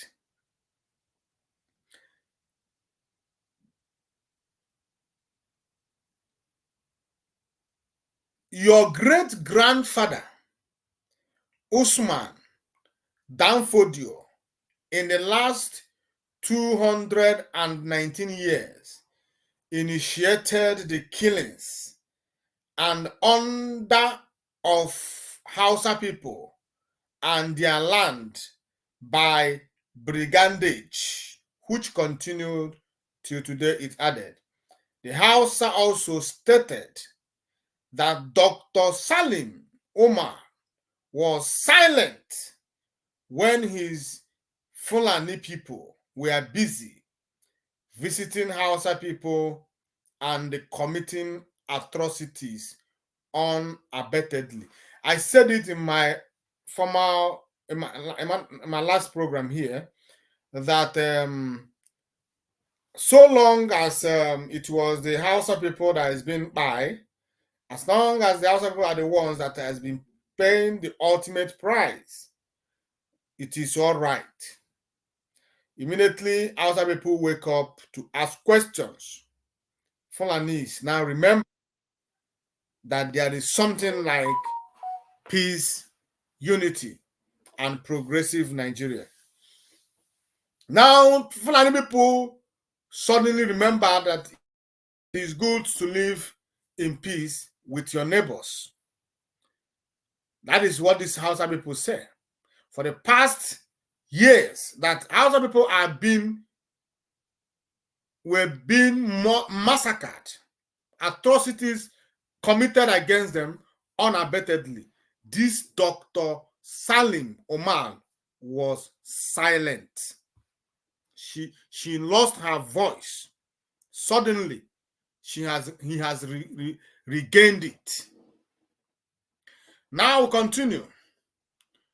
It also read in parts, Dr. Salim, where were you that you had been silent when your Fulani people were busy visiting my Hausa people with the following atrocities unabatedly? 1. They buried Hausa people alive in the days of Usman Dan Fodion. 2. They sold Hausa people like heads of cattle into slavery. Did you hear that? This man, Usman Dan Fodion, buried Hausa people alive. Atrocities that this man committed against people is not something that you can say with your mouth. But it is better that the Hausa people are the ones saying it now.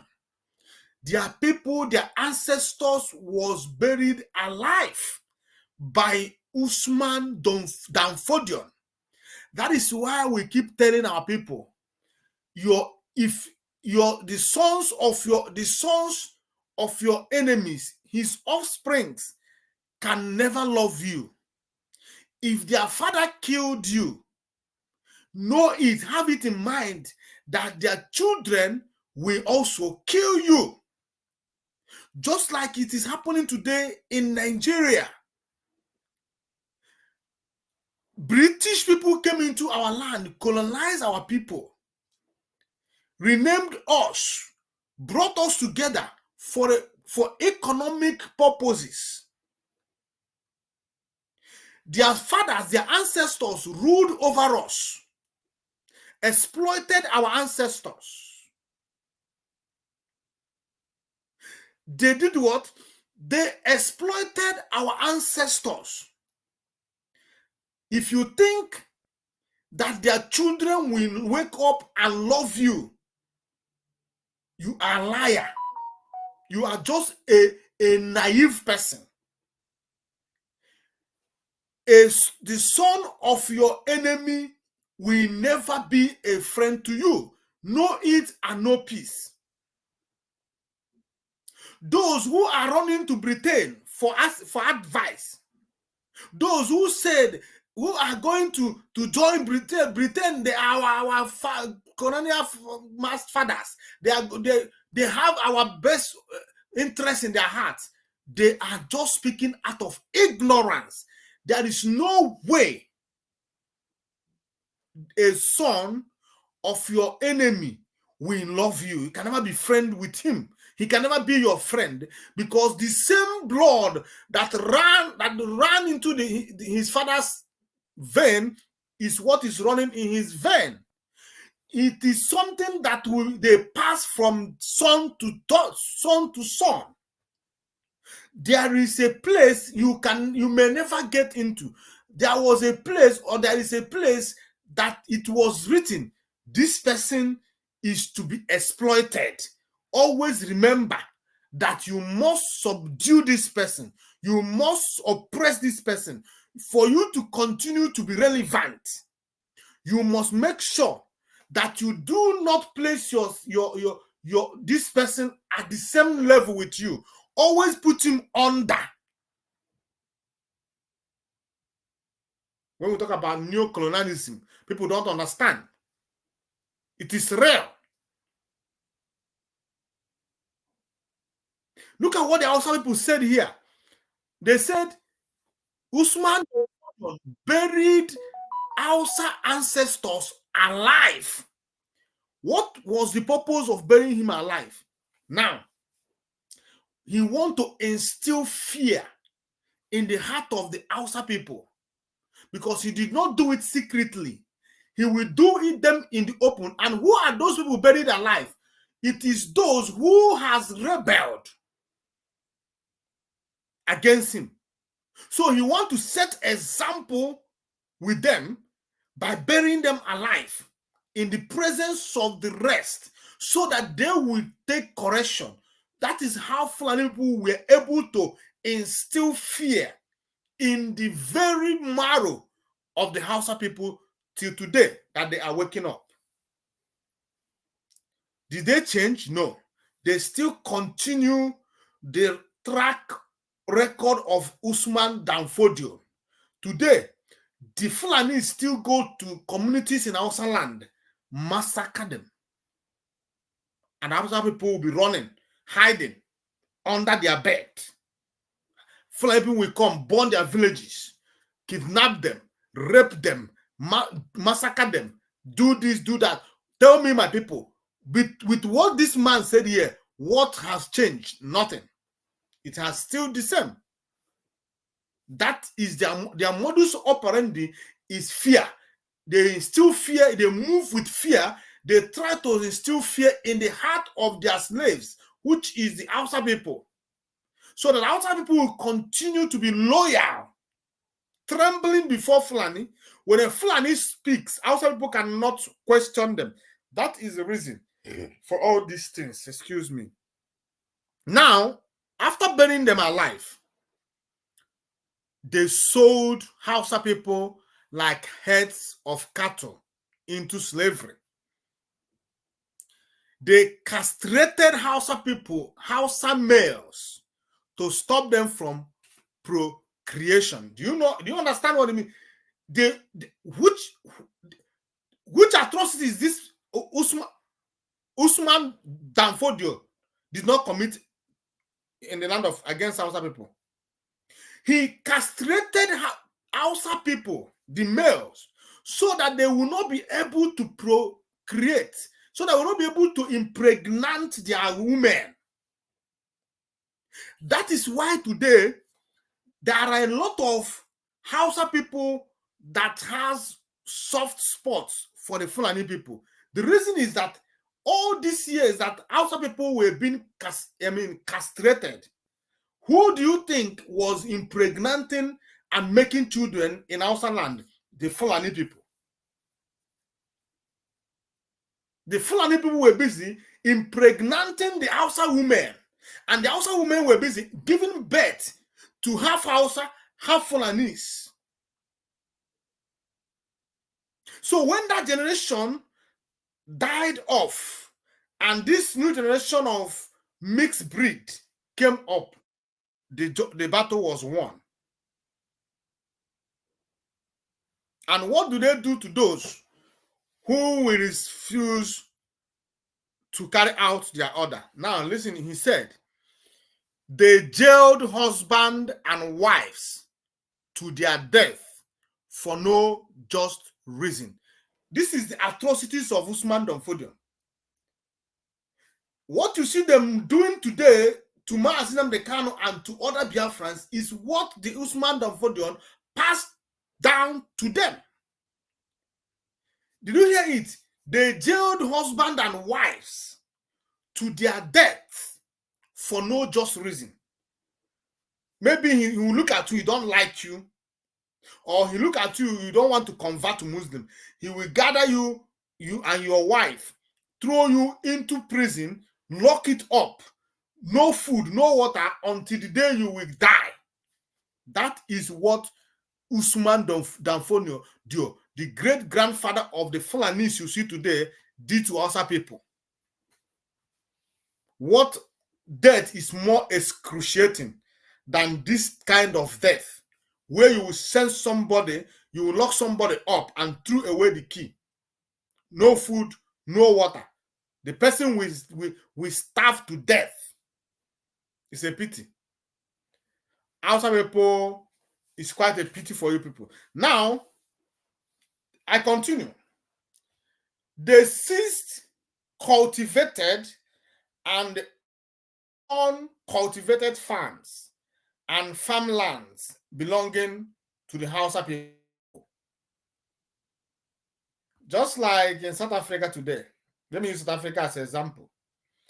All the lands in South Africa is owned by the whites. And those lands, the whites did not buy them from the indigenous people. They simply seized them and shared them amongst themselves. The same thing happened in Hausa land. The Fulani people will go to land that the Hausa people are using to feed themselves, they will seize it. Even the ones that Hausa people are not using, the Fulanis also seize. Just to make sure that they subjugate. This is called subjugation. Now, I continue. They forbade the Hausa children to go to school, and those who managed to go were deprived of choice courses as they strove to further their education. That is why in Hausa land today, illiteracy is at the highest rate. It has not left them. The same method is still applied. They're still applying it today. The Fulani people are still applying it today in Hausa land. Hausas are denied recruitment into armed forces, paramilitary, police force, and civil services. They forbade, exclude Hausas from participation in politics except for voting, as dictated by Fulani Malams, Imams, and all Unamas.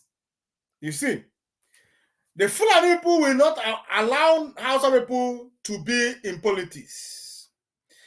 The Fulani people will now they will not allow them to participate in politics. The only thing they want them to do is to vote. And this voting is not to vote according to their conscience, but according to the direction, the dictation of the Fulani people through their imams and other whatever. The Fulani people will tell the Hausa people, this is who we want two people to vote for. If you must vote for this person. So the Hausa people could not vote according to their conscience, but according to the dictate by the Fulani people. This is modern day slavery. These things are happening today, not during the time of Usman Danfodio. Hausa people still pass through these things, this experience, few months ago when general election was conducted. It's a pity. Now, I read, they kidnapped Hausa Christian women from churches and raped them inside mosque, it stated. The statement also added that in northwestern Nigeria, Katsina, Zamfara, Kebbi, and Sokoto, which you are complaining about the insecurity of your Fulani, your very Fulani people did the following to Hausa people. They burnt, this one is the one that is happening in this state recently. Katsina, Zamfara, Kebbi, and Sokoto. If you remember, the chief terrorist, late Muhammad Buhari, came from Katsina. Now, what is happening in Katsina, where the terrorists came from? They burnt Hausa people alive in a bus. They burnt them alive in a bus. This happened in Sokoto State during the regime of former terrorist-in-chief, President of Nigeria, Muhammadu Buhari, a Fulani man. Did you hear that? They threw live Hausa babies to Fulani dogs as feed for the dogs to eat in Katsina, in late Muhammad Buhari's Katsina. They will grab Hausa children, babies, threw it to their dogs to eat. My people, what other barbaric behavior is worse than this? A child. Oh, I remembered during the time of Biafran persecution in the northern Nigeria, they will catch a pregnant woman, open her tummy, bring out the child, and smash the child on. This is the atrocities of Fulani people. Bloodthirsty individuals. Bloodthirsty individuals. They threw live Hausa babies to Fulani dogs as feed for the dog to eat in Katsina State. They cooked Hausa newborn baby. They cooked Hausa newborn baby boy on his naming ceremony and gave his cooked flesh to the Hausa people to eat by force. My people, a man gave birth to a child. On the day of his naming ceremony, the terrorists came, grabbed the baby, put up a fire, throw the baby inside the pot, cook the baby. After cooking the baby, they forced the people that came for the naming ceremony to start eating the baby. My people, what other criminality, what other barbaric nature, what other terrorism is greater than this? Fulani people have done terrible things, unforgivable to the Hausa people over the years. Now I continue. A 70-year-old woman was gang raped by about 15 Fulani terrorists. They kidnapped a husband and wife with their son and forced the son to rape his mother right before his father. My people, do I have audience here? Do I have people listening to this program? Fulani people kidnap husband and wife traveling with their son or with their son, whether in their house or wherever. And now, after kidnapping them, they forced the son to rape his mother right in front of his father. What other humiliation is greater than this? What is greater than this? Child, Fulani people. Fulani people. They set a market ablaze with hundreds of people in it in broad daylight. They beheaded 200 people and placed their severed head on their chests. It lamented. I continue. Dr. Salim, be reminded that Fodio, the father of your great-grandfather, arrived in Hausa land naked and uncircumcised. He was a stark illiterate and humanly debased. My people, did you know? Did you see that? This man, Usman Danfodion, came to Hausa land naked with his uncircumcised manhood dangling between his two legs. He was not just that he was naked, he was also a stark illiterate and humanly debased. There is nothing about to write home about him. He is not qualified to be called a human. That was how Usman Danfodion came to Hausa land. And what you should ask yourself now is, if this is the real truth, how could he now overthrew and took over Hausa land? If Hausa people are not the most useless people in this world, someone came to you like in this form, naked, uncircumcised, and also stark illiterate, a stark illiterate.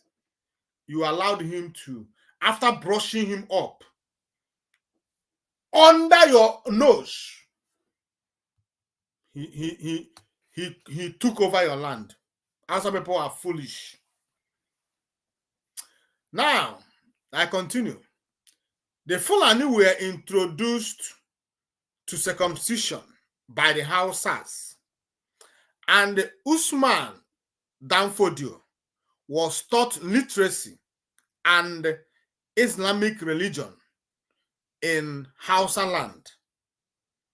The Fulani never brought Islam to Hausa land as they want the world to believe. Did you hear? So before these barbarians came to Hausa land, Hausa people was already Muslim. They were Muslims before Usman. In fact, Usman Danfodio, according to what I see here, was not even a Muslim. He was just a Juju man. Look at it here.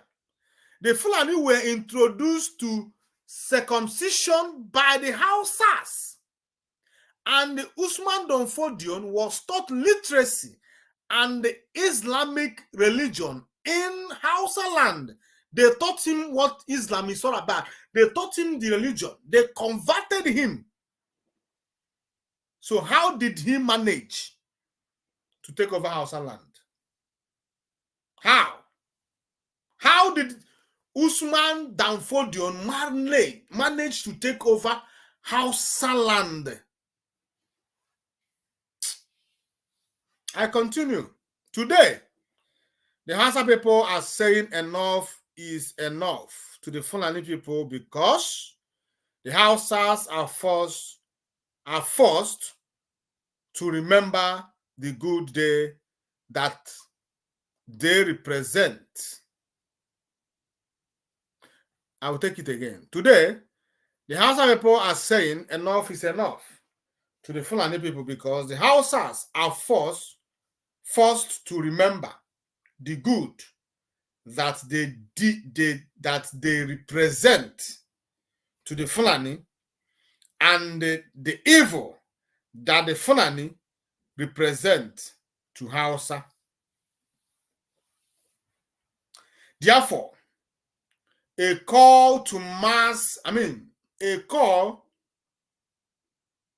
arms bearing is made to the Hausas by me, Katum Anumbe Jitami, that the Hausas must defend themselves and their lands against the Fulani people. It noted. It continued that Dr.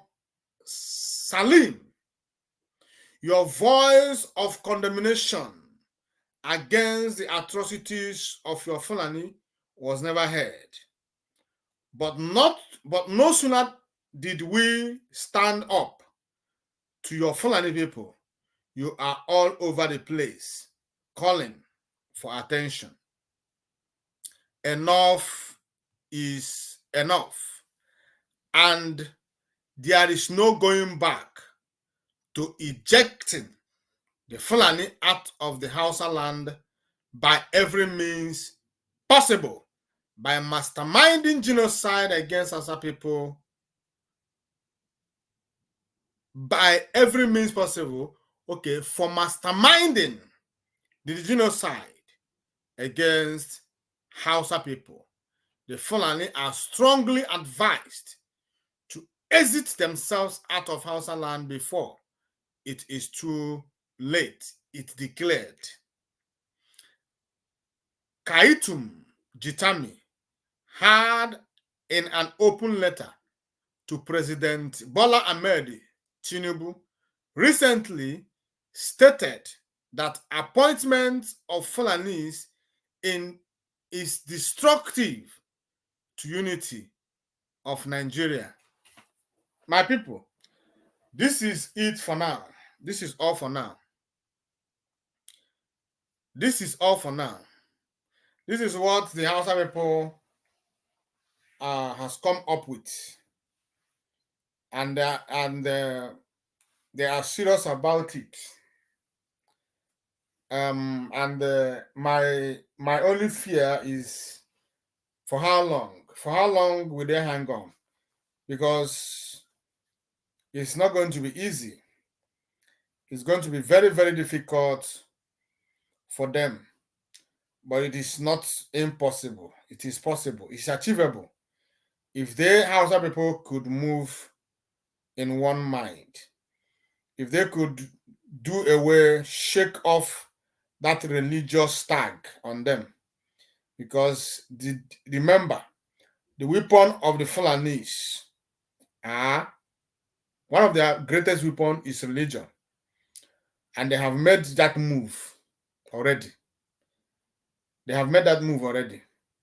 They told you in their own reply to Hausa people that they are not the same when it comes to tribe, but religion unites them. That is how they roll.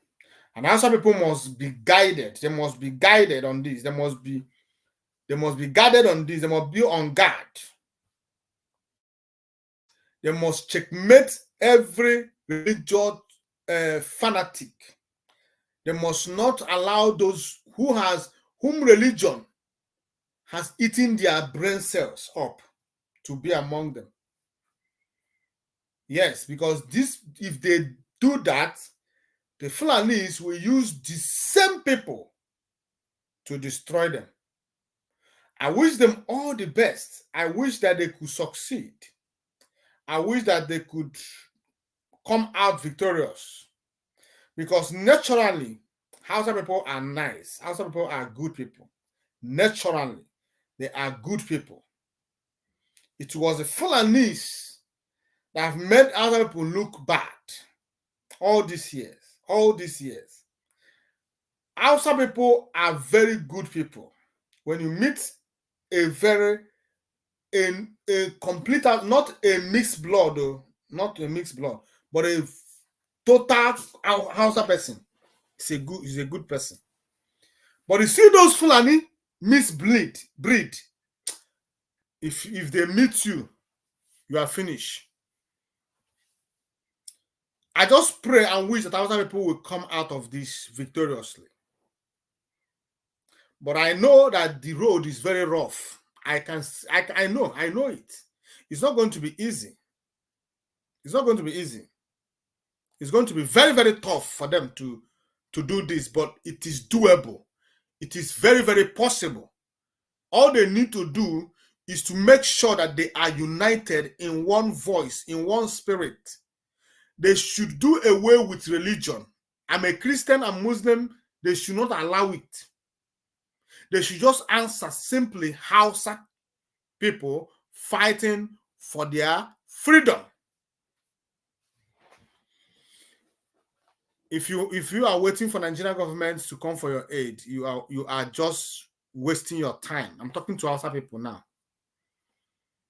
Writing to Tinubu is just a waste of time. We Biafrans, we have tried it. We have written to every government of the world without a response, positive response. You must stand up to fight before people will come to ask you, why are you fighting? Until you stand up and fight, you may end up, your children may end up in a worse situation than you are. The other day, the Fulani people told you that there are over 17 million of them in Nigeria. I told you I will not fault this number, these numbers. I don't want to fault it. The reason I couldn't fault that number is because the border was opened or is open for Fulanis all over Africa to come to Nigeria. You Hausa were there when they were trooping into your country, into your land in their millions.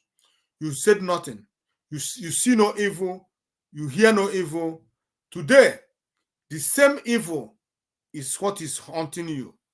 If 17 million of them is truly in Hausa in Nigeria, it's going to be a tough terrain for anybody to pass through. It's going to be very difficult terrain. Not only for the Hausa people, but one thing I told the Hausa people is, if you people rise up now, other ethnic nationalities in the Zoological Republic will join you people. Nobody wants Fulanis. Nobody. They are barbaric. They are bloodthirsty. They are without human hearts. Their heart is made with iron, not flesh.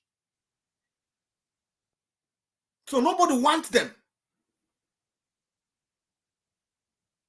They always move with sinister motives to take over.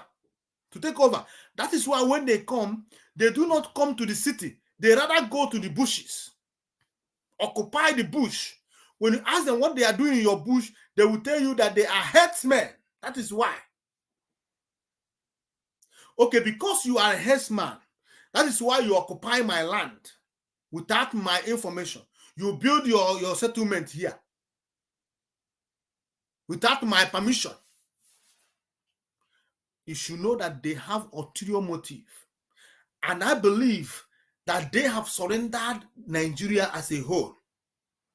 The only place that is a bit better is the 5 eastern states. That is, when I talk about the 5 eastern, I'm talking about Anambra, Enugu, Imo, Abia, and Ebonyi State. And the reason is that because of the activities of ESN, Biafran Liberation Army. But the rest, even some Biafran territories, the rivers, the delta, what's it called? Bayelsa, my people, Fulani people have surrendered everywhere. And one thing that I am very, very afraid of now is that now Fulani people have come to find out that their time is limited. They are going to strike. They are going to strike as a matter of very soon. They are going to strike. And it's going to be terrible. I just pray that Chukwu Okeabiam will cover our loved ones. I just pray that Chukwu Abiyama will protect our land, because we have been speaking out against this evil. So let those who refuse to speak in the face of evil face it.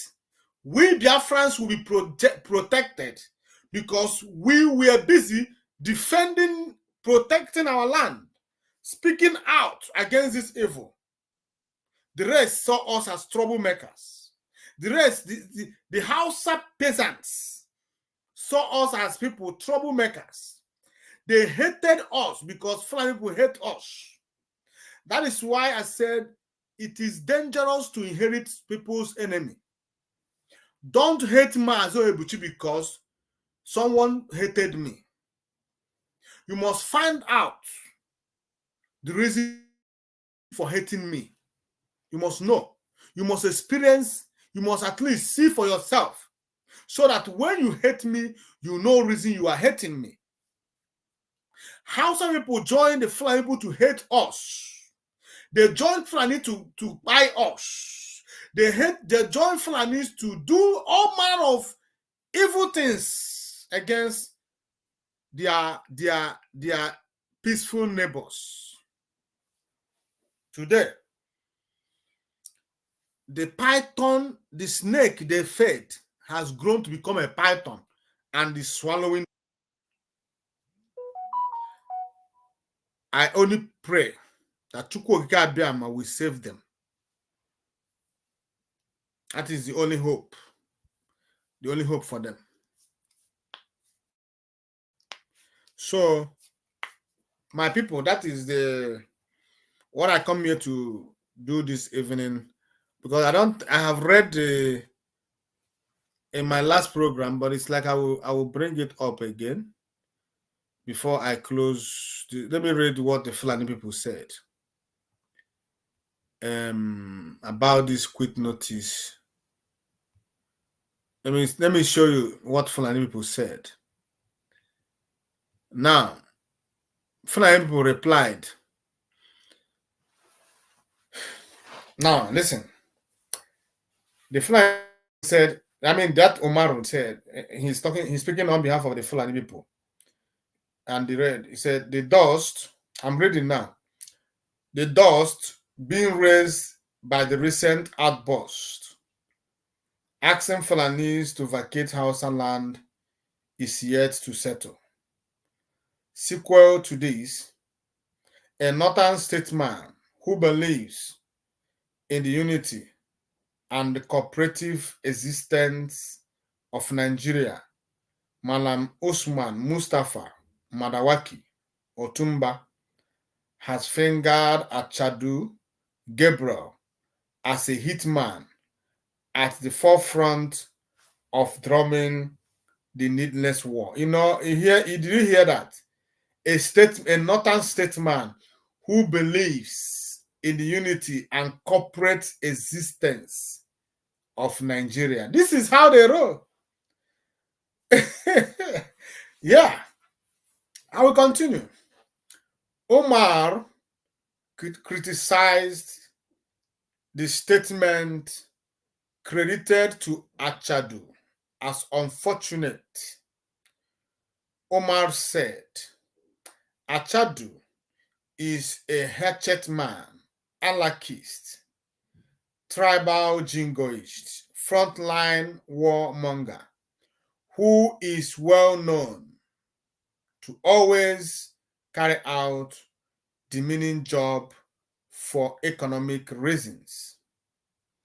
According to him, Achadu, as a messenger of doom, has failed at this point in time over his mission to create discontent amongst the Hausa and Fulani, and his evil intention will never succeed. We know your plans. We have decoded you and your sponsors. The Hausa Fulani are united not by tribal inclination, but by religious connotations. Nothing, nothing can change that. Not your collective hypocrisy and subversive activities, Omar stated. Omar emphasized that kidnapping and other related activities, and other related criminalities are not the monopoly of one tribe. Those who took interest and dared the Nigerian state came from various, if not all, tribes. The FUNALIS may have dominated the venture by virtue of so many abduced reasons. Of course. Mind you, the FUNALIS can be found in almost every state of the Federation. Agreed.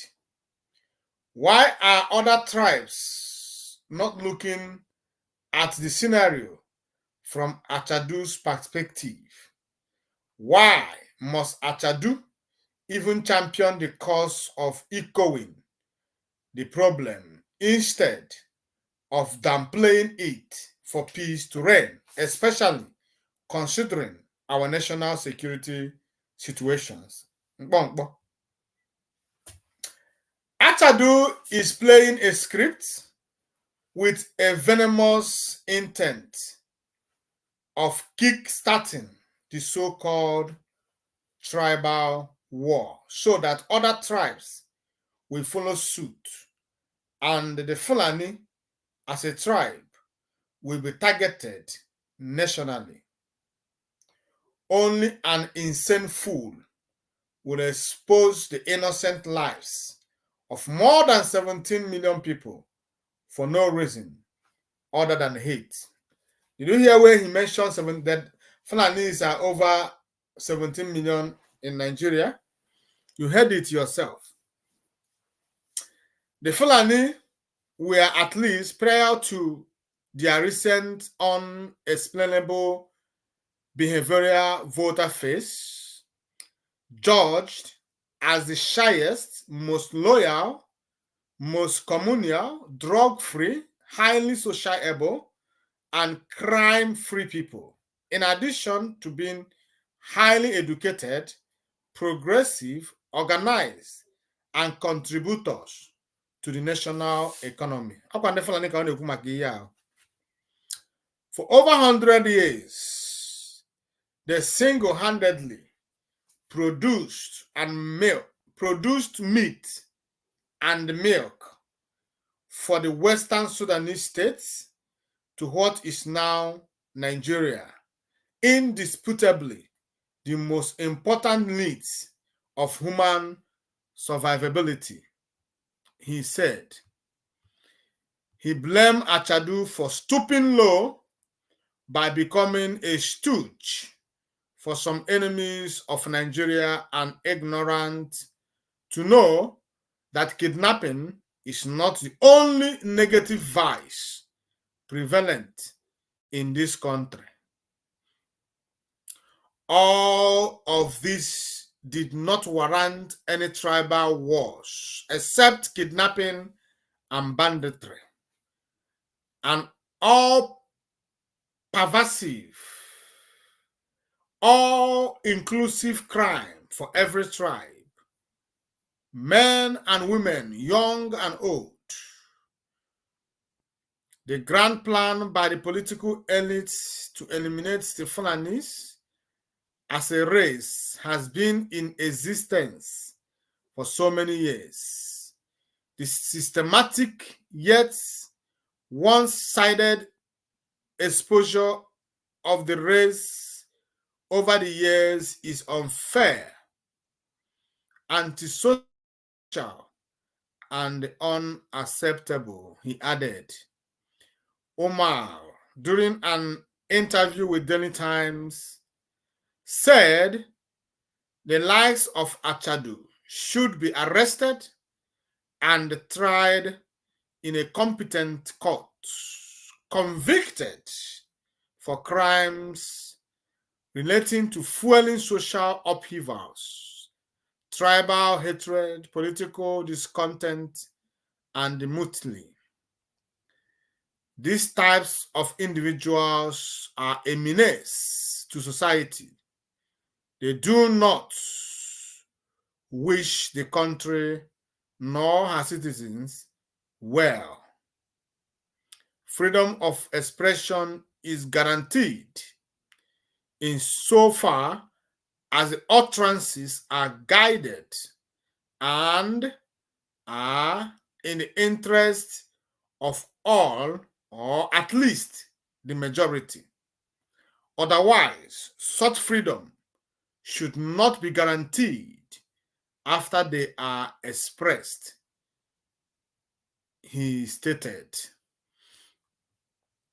Yeah, that is it. That was coming from the Fulanis. That was the response the Fulanis put up to the Hausa people regarding the quit notice given to them. And my people, if you follow this program, you have come to see the atrocities of the Fulanis against the Hausa people, and you will agree with me that this quit notice is coming very late, very late. The Fulani people has done terrible things to Hausa people, and I don't blame the Fulanis that much. I blame the Hausa people for their cowardice. Yes, for their cowardice. Hausa people are cowards. They are cowards, and that is why they're always in defense all the time.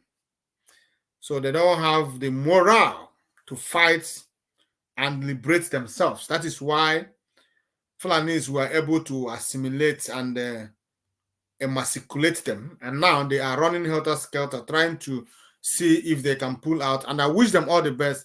I hope that they are serious about these things, because it's easier said than done. It is easier said than done. I wish and hope that they are serious about their freedom. They are serious about their freedom. If they are serious about their freedom, the other people, like the other ethnic nationalities in Zoological Republic, is going to assist them to free themselves from these people called Fulanis. Only if they are willing, if the Hausas are willing to destroy the British contraption called Nigeria. If you want to defeat the Fulanis, you have to destroy Nigeria.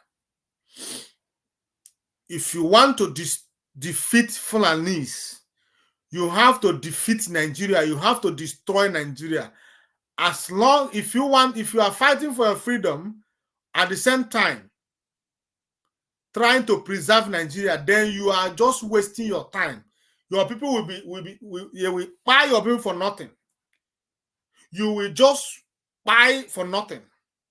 If you want to succeed, you must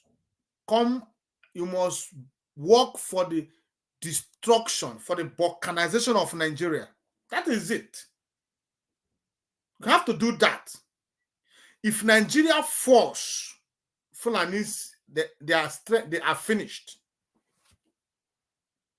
That is why they are doing everything necessary possible to see that the contraption continues, because that is the only shield they have to exist in Nigeria. So Hausa people, if indeed you are serious, you have to prove that you are serious. You have to make sure that Nigeria collapses. Only then will you gain your freedom. But if you still want to continue to deceiving yourself, go on and continue deceiving yourself and buying for nothing. But one thing I promise you people today is that if you do not do something now, your situation today will be a child play to what your children will pass through when you might have died and gone. So if you have the interest of the reason you are suffering, what you are suffering today is worse than what your ancestors suffered. I am telling you. Today, what you are passing through is worse than what your ancestors passed through. Remember that in those days, you maintained your land, you maintained your villages, you maintained your whatever you have. Today, they are grabbing them, taking away, sending you to IDP camp. Have you asked yourself, those people in IDP camp, when are they going to return home? And if they will ever return home, which home is that? Which home are they going to return to? Because other people has taken over. Fulani people have now taken over the villages. They sack those people who are today in ID camp for the past 10 years, 15 years, 20 years. People are living in IDP camp. So which villages, which home are they going to go back to when they finally left the IDP camp? Where are they going to return to? That is the question the Hausa people, those people who rose up today, these things, they must have it at the back of their mind, hearts, so that if any man amongst them should bring religious connotation into what they are doing, they will just tie the person straight. Nobody should remind them about Muslim or Christianity. What they are simply Hausa people fighting for their freedom. That is the only way that they could sustain this thing. If they allow Fulani people to succeed in dividing them with religion, it took them 219 years. It took Hausa people 219 years to make this statement, this bold statement, to rise up today.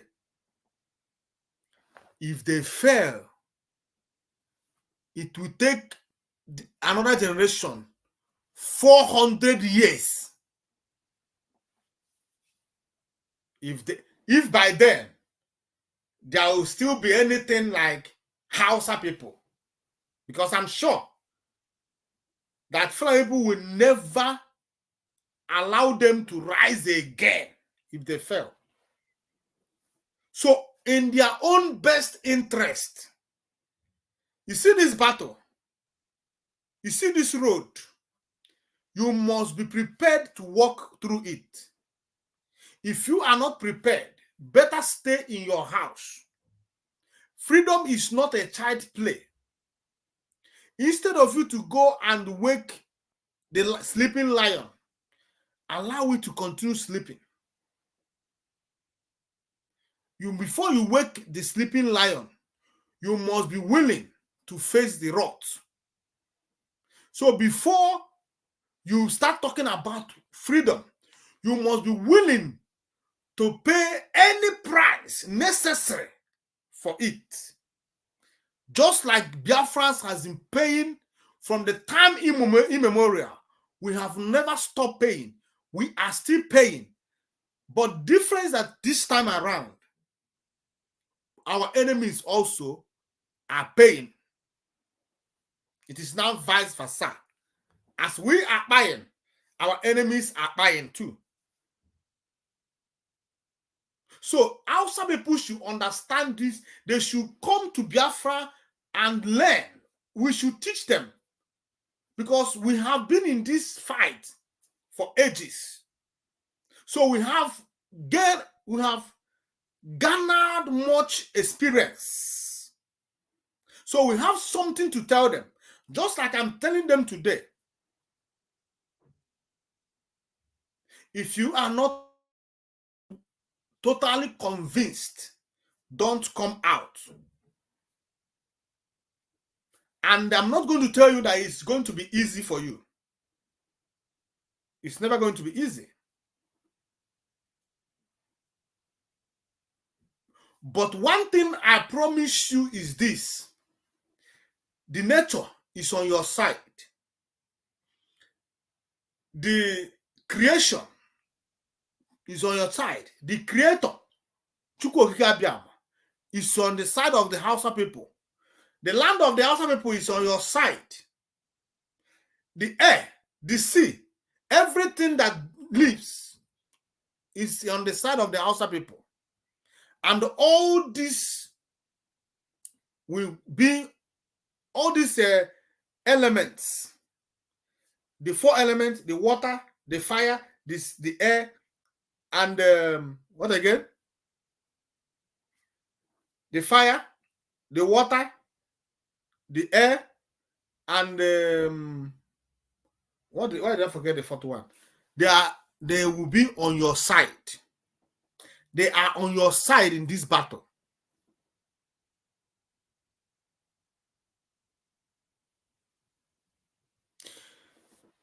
All you need to do is to persist, and you will come out victorious.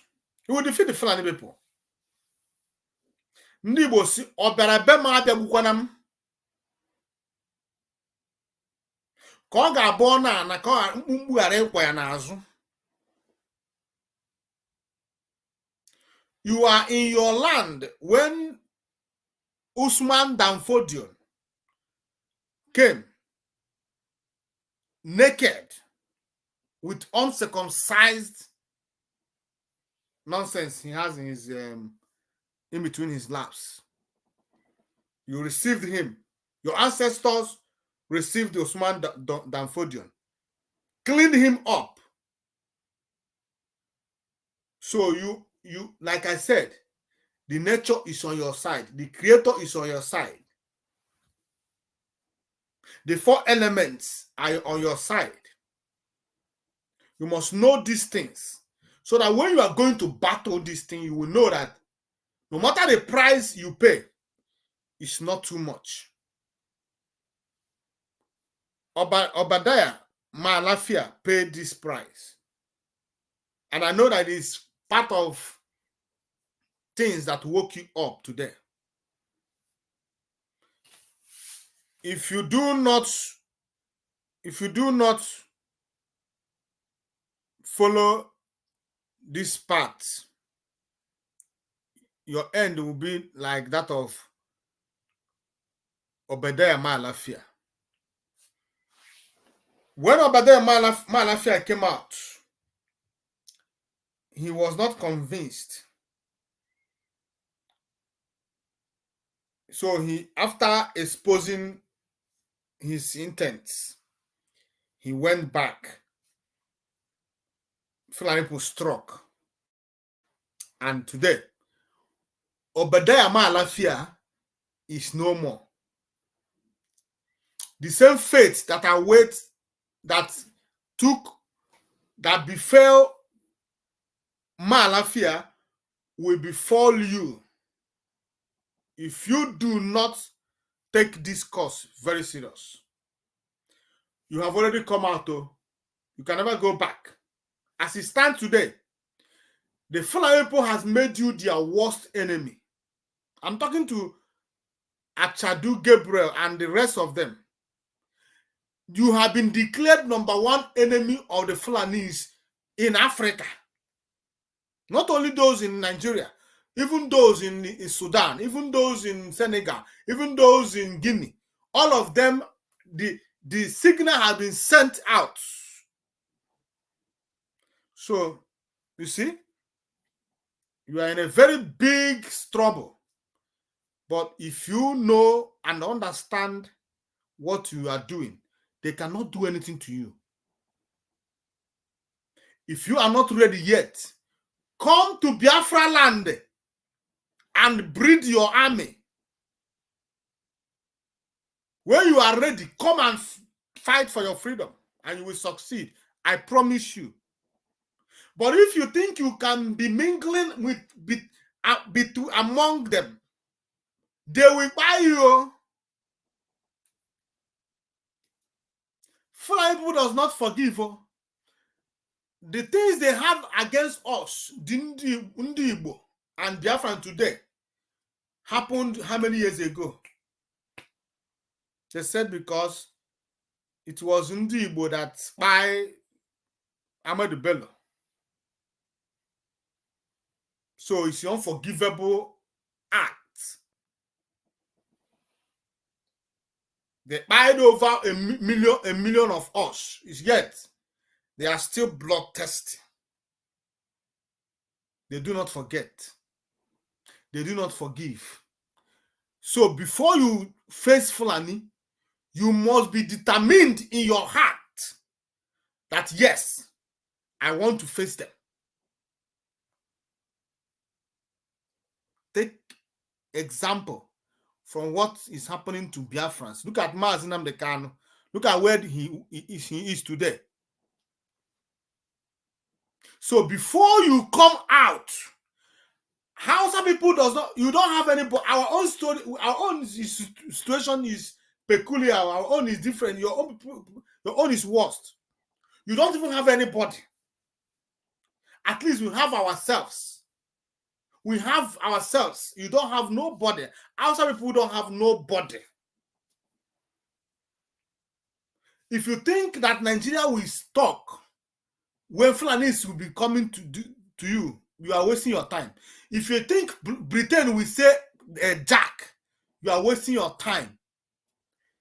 They have never said anything to today. So don't think they will come out tomorrow. So know it that you are on your own in this battle. Don't expect anybody to come for your help. I saw where you were writing to Tinubu. You don't have to. If you must write to Tinubu to tell him that you people are breaking away from Nigeria.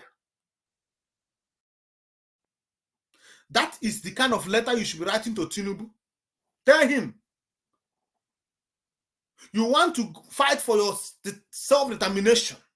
You want to go back to the way you were before Fulani people and Osman Danfodion came to your land. You want to go back. Tell them. Make it write such. Don't go and write letter for Tinubu to come and help you. Tinubu can never do anything. Tinubu himself is handicapped. You can see how he's ruling the country. He is handicapped. Tinubu, as I'm talking to you now, Tinubu does not even understand where he is. He don't know his location now as I'm talking to you. They want him to come and assist you. Assist yourself. So, Hausa people must unite. That is my conclusion on this issue. They must unite to fight for their common enemy. I mean, fight against their common enemy. And they must understand that fighting for freedom is not a child play. It is not those who started it that always end it.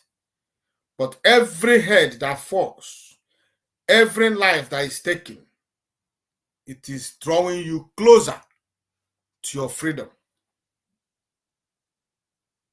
That is what freedom, that is how freedom works. No sacrifice is too much to pay for your freedom. Life is about freedom. Without freedom, this life is meaningless. So, Chukwu Okike Abịama, who created you, gave you freedom. Freedom to do everything. Freedom to think. Freedom to decide. Freedom to live. Even freedom to die. Chukwu Okike gave it to you. So this life is about freedom. So if you allow people to take it away from you, it's quite unfortunate for you. So how some people should understand that fighting for freedom after 219 years is not going to be a child play. That sickness has eaten very, very deep inside you. It is now 60-40. So you are the 40, they are the 60. But the only reason you can succeed is because, like I said, the 4 elements are on your side. The creator, Chukwuoke Abiyama, is on your side. That is why one of you can chase 1,000 Fulanis. If you are determined, one of you can be able to chase 1,000 Fulanis.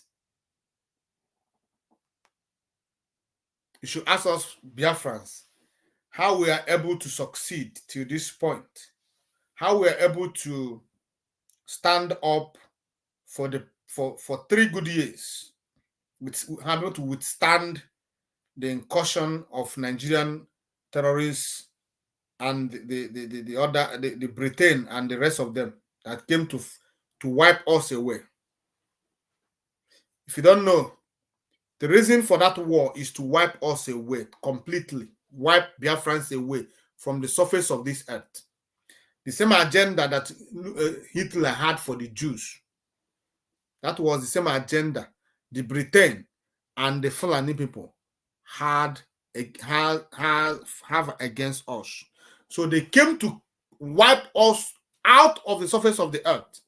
But because the 4 elements is on our side, because Chukwuoke is on our side, we're able to withstood them for 3 years. And the war ended in negotiation. We didn't just lose the war. We negotiated our surrender. That is why it was no victor, no vanquished. So, you can do it.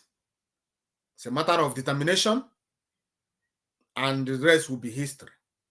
You can take your land back. Go for it, and you will take it back. That is my advice to the Hausa people. So, I'm coming to the end of this program. And I also want to remind us that Mazi Nnamdi Kanu is going to come on, what's it called? Is coming on. Let me see if I could bring this if I could bring this video and I'll play it, then that will be the end of our what is it called? Program this evening.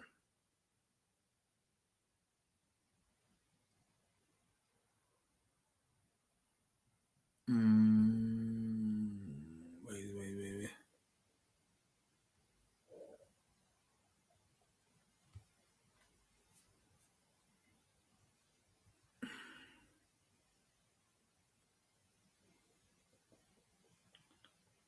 It's not sharing, why?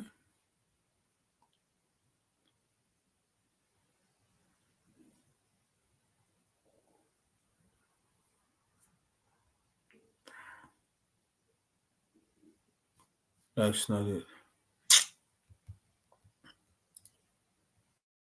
Oh. Okay.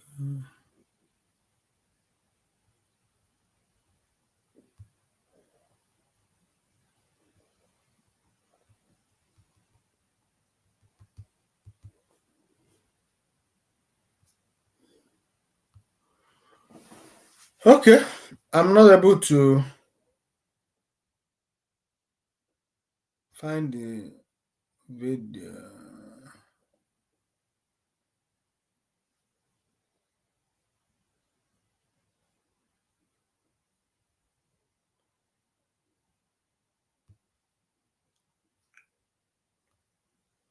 Okay, it's all right. So I'm not able to lay my hands on the video. So that means we're coming to the end of this program, fellow Biafrans. And let us continue to, like I already said, we must continue to pray for our leader, Onyendu, that on Monday he's going to walk free. He saw what I read about the judgment of the Supreme Court of Nigeria. And you will agree with me that Mazen Kanu has no case as far as this trial is concerned. Nigeria only persecuting Mazen Kanu. That is not prosecution, because Nigerian Supreme Court agreed that this trial is not going to be fair. It's not going to be fair. So if it's not going to be fair, why are you going into it? Well, we shall continue to watch them.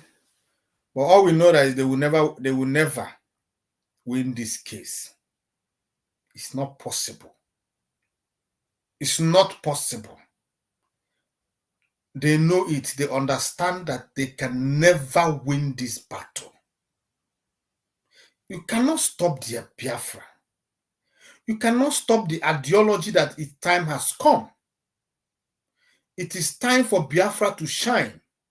You cannot stop the shine of Biafra. You can't stop it. Keeping Mazen Kanu in detention is pure waste of time and resources. And you should learn from history. The more you keep Mazen Kanu in illegal detention, the more what his belief or what he's fighting for is becoming inevitable. Listen to him. Discuss with him. Let us come to round table and talk about these things. Talk about the way forward, solution. That is the only thing. That is what a right-thinking person does in a situation like this. You don't subdue people, force people to be what they don't want to be. You can force a horse to the river, but you cannot force it to drink water. That is what they said, and that is what it is. You can force us to be part of your Nigeria, but you cannot force us to stay, to remain Nigerians. We keep fighting until we gain or we regain our freedom. Because we were somebody before we become Nigeria. Relationships is not by force. So if I'm a friend to you, and I woke up and said to you, I don't want to be your friend anymore. Or if you were in business, as the case of Nigeria is, and I came up and said, I don't want to be part of this business anymore. The best thing to do is come to me. Let us talk about this, what we have achieved so far. And we share our business, and everybody goes. Can't you survive without us? Are we your God? I'm asking the Yoruba people and the Fulani people. Is Biafran people your God? So you can't live without Biafran people. That is the thing. When we are talking, they say we are arrogant. Why wouldn't we be arrogant? When you have proven to us that without us you can't live. You can't live because of your fellow human being. You can't live because of even when slavery was raging. There came a time the white people understood that, oh, we cannot do this anymore. We cannot keep these people anymore.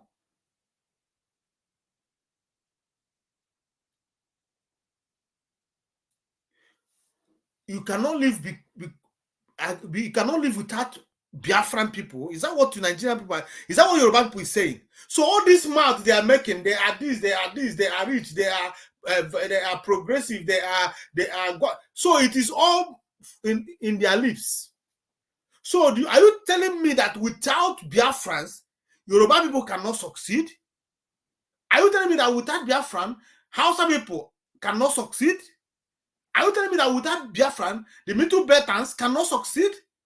Are you telling me that without Biafra, the Fulani people cannot succeed? Is that what you're telling me? There's something is wrong with you people. You people should go back to your creator and ask him why he made you people weaklings. It's not Biafra. You cannot depend on us. So. We said no, we don't want you anymore. What are you not telling me? What kind of human beings are these? People say they don't want you. Leave them alone. Let them go. Mazan said, I don't want, my people say they don't want you. You kidnap him and throw him into prison. You want Nigeria to be progressive with people who does not want to be part of Nigeria inside it. How do you think Nigeria will progress? Having two heads, two cannot work unless they agreed. Having two heads, so only the bad mind the Biafran have for Nigeria is enough to send Nigeria to mortuary forever. If Nigeria want to succeed, they have to allow Biafrans to go, so that spiritual aspect of it could open for them. Yoruba people, for goodness sake, you can make it. You can succeed without us. If you don't know what to do, all of you will become musicians and be singing, because you people are good in singing music. So people can now become musicians, and you can make make your revenue or build your economy around music. How some people can do it? You have all the land for yourself. You may even supplying Biafrans food and making your money and rise and managing your economy like that way. So allow us to go. Don't force us to be one Nigeria we don't want to be. Do I look at me very well? Do I look like a Nigerian? No. Look at me, Mazo Buchina. Do I look like a Nigerian to you? Look at me.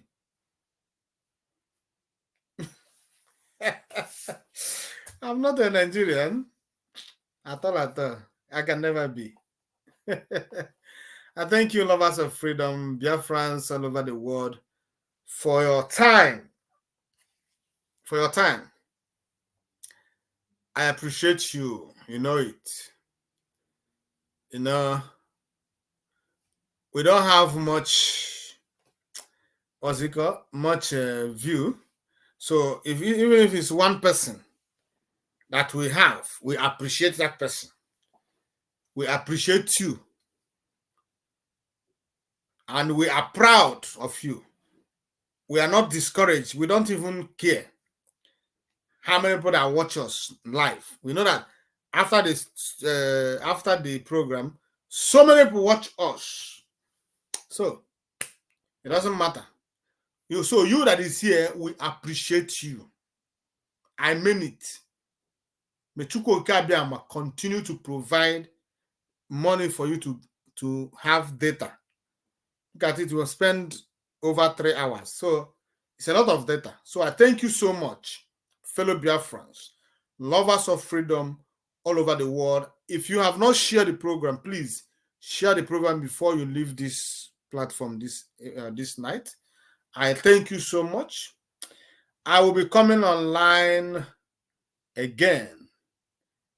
I will be preparing, by the grace of Chukwueke, I'm preparing a program that will be coming up on the 29th of May.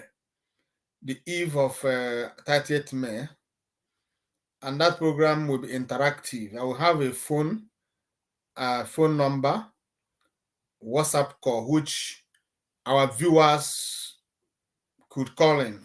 I hope that day will have more viewers, please. So you have to discuss it with your people so that day we need to make the program interactive. I will be having guests. At least I'm sure that my coordinator, Thomas Innocent earlier, will be here. I don't know the second person, but I will make sure, I will try to make it interactive.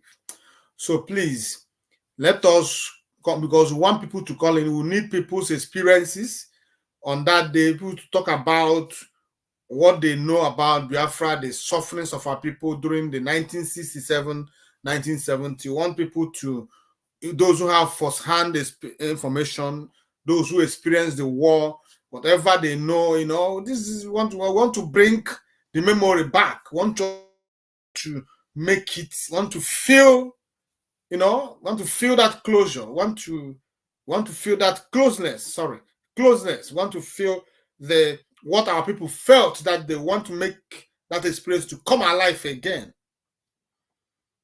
Because this it's only once in a year we do it. So we want to make it, So please share this program so that people will know about it. Talk about this page, advertise this page for us.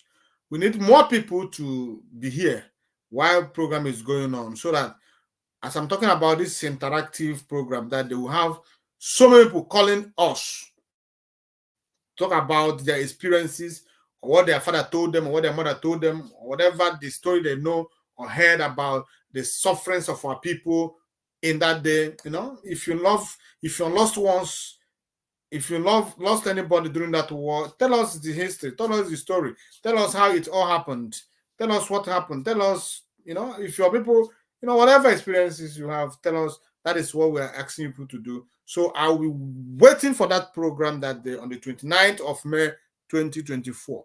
And I hope and I wish and also pray that Mazen Kano will be here to celebrate, observe 30th May with us.